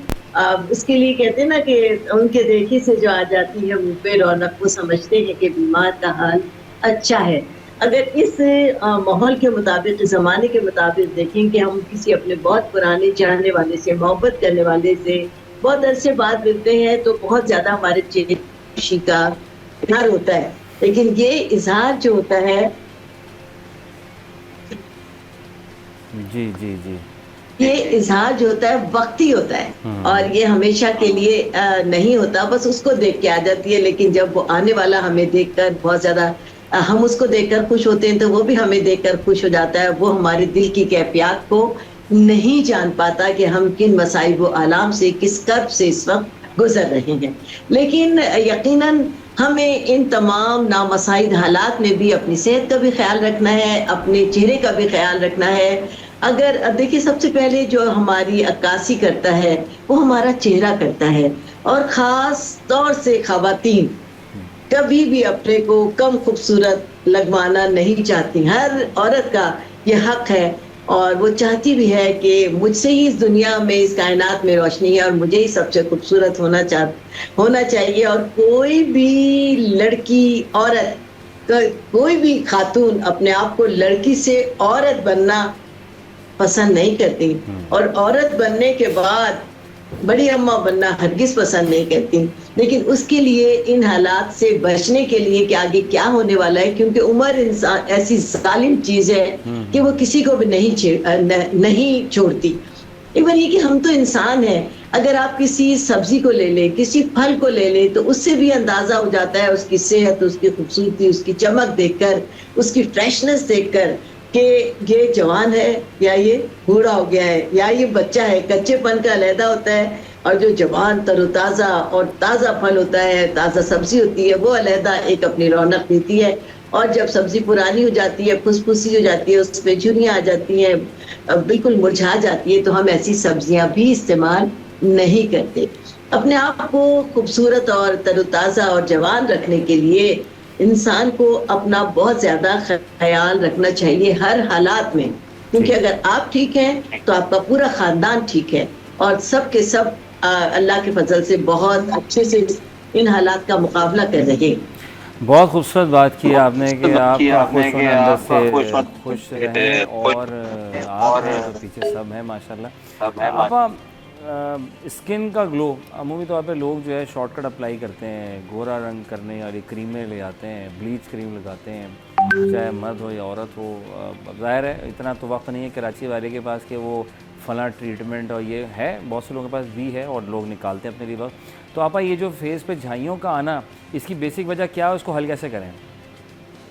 देखिए, सबसे पहले आपने कहा कि हर चीज के ट्रीटमेंट्स मौजूद हैं, लेकिन बहुत महंगे। आजकल तो इंजेक्शंस भी हो गए, स्टैटिक के बहुत सारे ट्रीटमेंट्स हैं। इसके अलावा मैं ये कहना चाहूंगी कि देखिए, हमेशा से ही ये इंसानी जिंदगी का हिस्सा रहा है। जैसे कि पार्लर्स हैं, वो इंसान औरत की ब्यूटी का बहुत ज्यादा ख्याल रखते हैं, मर्दों की भी ब्यूटी का, कटिंग से, तराश से, फेशियल से, ब्लीच से, थ्रेडिंग से, वैक्सिन से वो इंसानी रंगो रूप को निखारते रहते हैं। लेकिन हमें माफ कीजिएगा, खवातीन हो या हजरात, गाहे बगाहे ऐसा करवाते रहते हैं, लेकिन जब कोई ओकेजन आ जाता है तो उस वक्त वो खास तौर से बेदार हो जाते हैं। लेकिन क्या होता है कि वक्त कम है और मुकाबला सख्त है, इतनी थोड़ी देर में कुछ भी नहीं हो सकता। हो सकता है कि आपका कल फंक्शन है, उसके लिए आपको बहुत ज्यादा खूबसूरत, तरोताजा और जवान नजर आना है। तो ऐसे मौके के लिए मैं आपको बता दूं कि हमें क्या करना है। झाइयाँ जो आपने सवाल किया, बहुत अच्छा सवाल है, और हमारे पाकिस्तान की मेरा ख्याल है कि 90% खवातीन की ये प्रॉब्लम है, झाइयाँ, पिगमेंटेशन, जिसे मलाज़मा भी कहते हैं। एक तो सबसे ज्यादा ये जिन लोगों को डिहाइड्रेशन होता है, यानी पानी की जो कमी है, उसकी वजह से इंसान की स्किन बहुत ज्यादा मुरझा जाती है। बहुत ज्यादा तेज धूप में डायरेक्ट जाने से ये वाला हिस्सा हमारा खास तौर से मुतासिर होता है, क्योंकि चेहरे पर कुदरत ने सबसे ज्यादा नाजुक और सेंसिटिव जो एरिया रखा है वो ये एरिया रखा है। और क्योंकि इंसान की स्किन की 7 लेयर्स हैं, ये सबसे ऊपरी जो लेयर है ये एपिडर्मस है। सारे ऊपरी सतह जो होती है वो सबसे पहले मुतासिर होती है। हमारे यहाँ का क्योंकि समुद्री पानी है, नमकीन पानी बहुत से घरों में इस्तेमाल हो रहा है, पानी की कमी की वजह से ज्यादातर लोगों के यहाँ बोरिंग हो गई है, तो ये पानी भी इंसान के बालों को और उसकी स्किन को नुकसान दे रहा है कि ड्राइनेस की वजह से स्किन फट जाती है, मलाजमा हो जाता है, दाग धब्बे पड़ जाते हैं, डार्क सर्कल हो जाते हैं। अब हम इसको ये फोकस करते हैं कि हमें इस प्रॉब्लम से निपटना कैसे है। सबसे पहले तो देखिए, अंदरूनी तौर पर अपनी सेहत का ख्याल रखना है। पानी का इंटेक सादा सी अल्लाह की एक नेमत है, हर एक को अवेलेबल है। ज्यादा से ज्यादा पानी का इंटेक रखें, जरूरत बेजरूरत पानी का इस्तेमाल करें। अगर आपका दिल नहीं भी चाह रहा, आप बाहर से आई हैं, बाहर से जा रहे हैं, तो 1 गिलास कम से कम पानी पीते हुए जाए। एक छोटी बोतल पानी की अपने साथ रखना अपना मामूल बना लें, तो गाहे बगाहे थोड़ा थोड़ा पानी आपके अंदर जाता रहेगा। ठीक है। पानी की कमी, आप बोलिए। जी जी जी, प्लीज प्लीज कंटिन्यू। हाँ, पानी की कमी इंसान की स्किन को कभी डिहाइड्रेट नहीं होने देती, यानी वो अपनी स्किन उसकी नॉर्मल रहती है। इसके अलावा दूध का और दही का इस्तेमाल इंसानी सेहत के लिए बहुत ज़रूरी है। सब्जियां और फल ये एक मुतबादिल ग़िज़ा है जो कि हमें रोज़ाना अपने इस्तेमाल में रखना चाहिए। सब्जियों का इंटेक ज़्यादा से ज़्यादा करें। फ्रूट्स बहुत महंगे हैं, जो सस्ते फ्रूट्स हैं, जो अवेलेबल है, जो आपकी पहुंच में है, कम से कम वो तो एक फ्रूट आप जरूर ले लीजिए। मौसम के जैसे जैसे जिस सब्जी का मौसम हो, जिस फल का मौसम हो, वो जरूर कसरत के साथ आप इस्तेमाल कर लिया करें। इनमें से जो सबसे सस्ती अशिया हो वो जरूर इस्तेमाल करें। अब मैं आती हूँ आपके लिए, जब दाग धब्बे और निशान पड़ गए हैं, ये ग्रेजुअली जाते हैं। जब रिंकल आ जाते हैं, स्किन सैगी हो जाती है, डल हो जाती है। सबसे पहले हमारे चेहरे की डलनेस की वजह से हमारे जो रिंकल्स होते हैं और दाग धब्बे होते हैं, ये हमारी स्किन को एकदम मुरझा देती है और ऐसा लगता है कि स्किन बिल्कुल खराब हो गई है। खवातीन भी चेहरे देखती हैं तो डर जाती हैं, अल्लाह मेरे चेहरे को क्या हो गया। सबसे पहले तो देखिए खाने का ख्याल रखें। आपका यानी तन फिट है तो मन फिट होगा आपका। उसके साथ साथ जैसे मैंने चीजें बताई, ऐसी चीजों का भी इस्तेमाल करें खाने में, जैसे एलोवेरा है, घी कवार जिसे हम उर्दू में कहते हैं। 1 चम्मच उसका गूदा मुंह में रखें और ऊपर से पानी पी लें। ये इसके अंदर एक स्टार्च टाइप चीज है जो आपके जिस्म को, आपके चेहरे को तनुमंद रखेगी, यानी इलास्टिसिटी आपकी कम नहीं होने देगी। इसके अलावा तुखमलंगा है, उसमें भी स्टार्च टाइप है, यानी जो उसको हम भिगो देंगे रात को और सुबह जब हम देखेंगे, बल्कि 15-20 मिनट, आधे घंटे में भी वो बहुत ज्यादा ऐसा बन जाता है गूदे की तरह। उसका 1 चम्मच खा लें, वो भी बहुत अच्छा है। और तुखमलंगे में क्या फ़र्क है? आजकल यूट्यूब पे बड़ा लोग देखते हैं ख़वातीन, क्या ये तुखमलंगा तो हमने बचपन से देखा ही है और खाया भी है, घर में पौधा भी हुआ करता था हमारे दादा के घर में। तो ये चिया सीड बड़ी यूनिक चीज़ आई है, दोनों में क्या फ़र्क है, दोनों क्या फ़ायदियत है? देखिए, चिया सीड में और तुखमलंगा में ये फर्क है कि तुखमलंगा हम बीमारियों में भी इस्तेमाल करते हैं कि ये मैदे की गर्मी को तक़वियत देता है, खत्म करता है। इसके अलावा तुखमलंगा हमारे जिस्म जान को ठंडा रखता है। अब देखिए, बचपन में जो वालिदैन होते हैं, जैसे मैं अपने बच्चों का, अपने छोटों का ख्याल रखने के लिए, अब हम जब रमजान में होता है, शरबत बनता है, हर घर में बनता है, ठीक है। और चाहे गर्मी का मौसम हो या मौसम मुतदिल हो जाए, गर्मियाँ कम भी हो जाए, फिर भी शरबत से हम लोग रोज़ा खोलते हैं। लेकिन अक्लमंद माएँ, अक्लमंद लोग जो होते हैं, वो 2 टेबल स्पून, अगर बड़ी फैमिली है तो तुखमलंगा के भिगो दें, और जब चाहे दूध का शरबत हो या पानी का शरबत हो, उसमें तुखमलंगा डाल दें। तुखमलंगा के ये दाने जब रोज़ा हम खोलते हैं और हमारे अंदर जाते हैं, तो आप यकीन करें कि बहुत ठंडक पहुंचाते हैं और ये जो एक ग्रीस फराहम करते हैं हमारे जिस्म जान को। मैदे की गर्मी भी मारता होगा ये, बिल्कुल जी। और चिया सीड जो है, चिया सीड में इतना लेस नहीं होता। चिया सीड एक तो लाइट से ग्रे कलर के होते हैं और तुखमलंगा थोड़ा लंबा होता है, अंदर कोलेजन फराहम करती है, प्रोटीन देती है और आपका जो कॉन्स्टिपेशन है उसको बहुत तेजी के साथ खत्म करती है। ठीक है। और जनाब ओमेगा 3 का आपने नाम सुना होगा कि जो कि मछली के तेल में बहुत ज्यादा मौजूद है और मछली में बहुत ज्यादा मौजूद है। ये आंखों की बीनाई के लिए बहुत ज्यादा फायदेमंद होता है, क्योंकि आजकल बच्चों का मोबाइल फोन देखना, ये सब चीजें बहुत ज्यादा, और आंखों की, मैं बच्चों को देख रहा हूँ चश्मे लग रहे हैं उनको, छोटे बच्चों। बिल्कुल लग रहा है। ये जहरे कातिल है, ये मोबाइल, ये हमारी रगों में जो अंधेरा फैल रहा है, हमारी जो, तो हम ये ओमेगा 3 खिलाएं या इनको मछलियां डायरेक्ट खिलाते हैं बच्चों को? जबरदस्त है, मछली खिलाइए, जबरदस्त है, मछली खिलाइए। ये ओमेगा 3 और ये जो मछली का जो तेल होता है, जिस सीजन में मछली नहीं है उस सीजन में आप खिला दिए अपने बच्चों को, इसका तेल पिला दीजिए। आखिर में रानी आपा, मैं वक्त की बड़ी कमी मेरे पास, जल्दी से मुझे बताएं कि बालों का गिरना ख़वातीन मर्दों का और सफ़ेद का हो जाना वक्त से पहले, इसके लिए मैं क्या टोटका अप्लाई करूं, जल्दी से मुझे बताएं प्लीज़। बालों के गिरने के लिए सबसे पहले तो ये है कि अपनी ग़िज़ा को बेहतर करें। ओमेगा 3 आप लीजिए, ये मछली में भी मौजूद है, मछली के तेल में भी मौजूद है और चिया सीड में भी मौजूद है। और एक बात मैं बता दूं अपने बच्चों और बच्चियों को कि तेल को कभी नजरअंदाज मत कीजिए। आज के जो जवान नस्ल है वो तेल से भागती है। ये तेल जो है ना, आप ये देखिए कि ये हमारी जड़ों में जाता है, जड़ों में जाने के बाद हमारे दिमाग को मजबूत करता है, इसके बहुत सारे मसाइल हल हो जाते हैं। बालों की जड़ें, ज़ाहिर बाल एक खुदरा पौधा है, जिस तरह आपके पौधे को पानी की जरूरत होती है, इस तरह बालों की जड़ों को तेल की जरूरत होती है, अच्छे से तेल की, जो उसके लिए टॉनिक का काम करता है। इसके लिए मैं आपको बताऊं, आप एक तेल बना लीजिए, आपके पास जो भी तेल है आपके पास सरसों का तेल है, आपके पास खोपरे का तेल है, आपके पास तिल का तेल है, कोई भी एक तेल है वो आप ले लीजिए। उसमें आप प्याज के सूखे छिलके जो हम फेंक देते हैं, फेंके ना, अपनी प्याज को इकट्ठा कर लीजिए। इस तेल में आप 1 कप तेल में जितनी भी आपके घर में प्याजें आज डली है सालन में, सबके छिलकों को इस तेल में डाल दीजिए। और आजकल अनार का भी मौसम आ गया है, अनार के छिलके अनार आप खा लीजिए, आम के आम और गुठलियों के दाम आपने सुना होगा, अनार खा लीजिए, अनार के छिलकों को भी इस तेल में डाल दीजिए और थोड़ी सी कलौंजी डाल दीजिए। आपको पता है कि कलौंजी अलावा मरजुल मौत के हर बीमारी की दवा है। इसमें 1 टीस्पून आप कलौंजी भी डाल दीजिए और इस तेल को पका लीजिए धीमी धीमी आंच पे। जब ये चीजें बिल्कुल जल के कोयला बन जाए तो आप चूल्हा बंद कर दीजिए और रूम टेम्परेचर पर तेल को ठंडा होने के लिए छोड़ दीजिए और ये तेल किसी बॉटल में भर लीजिए और उसके बाद और इनको फेंक दीजिए जो जली हुई चीजें हैं। और उसके बाद इस तेल को लगा लीजिए। आपके बाल ना सिर्फ ये कि जड़ें मजबूत होंगी, बाल लंबे होंगे, बालों की रफनेस खत्म होगी, बालों में घनापन आएगा और वक्त से पहले जो बाल वाइट होना शुरू हो गए हैं, अल्लाह के फजल से आपके बाल वहीं रुक जाएंगे, क्योंकि अनार के छिलकों में वो ताकत है, कलौंजी में वो ताकत है और प्याज में वो ताकत है कि आपके जो कब्ल वक्त ग्रे हेयर हो गए हैं उसकी कवरेज वहीं पर होना शुरू हो जाएगी अल्लाह के फजल से। आपा इतनी सारी बातें प्यारी प्यारी आपने हमें समझा दी हैं, करा दी हैं। उम्मीद है हमारे नाज़रीन पे फोकस भी करेंगे और मैं भी करूँगा क्योंकि मेरे बाल भी ग्रे हो रहे हैं। आपा बहुत बहुत शुक्रिया आपका, अल्लाह को खुश रखे, सेहत दे, तंदुरुस्ती अता फरमाए। Thank you very much.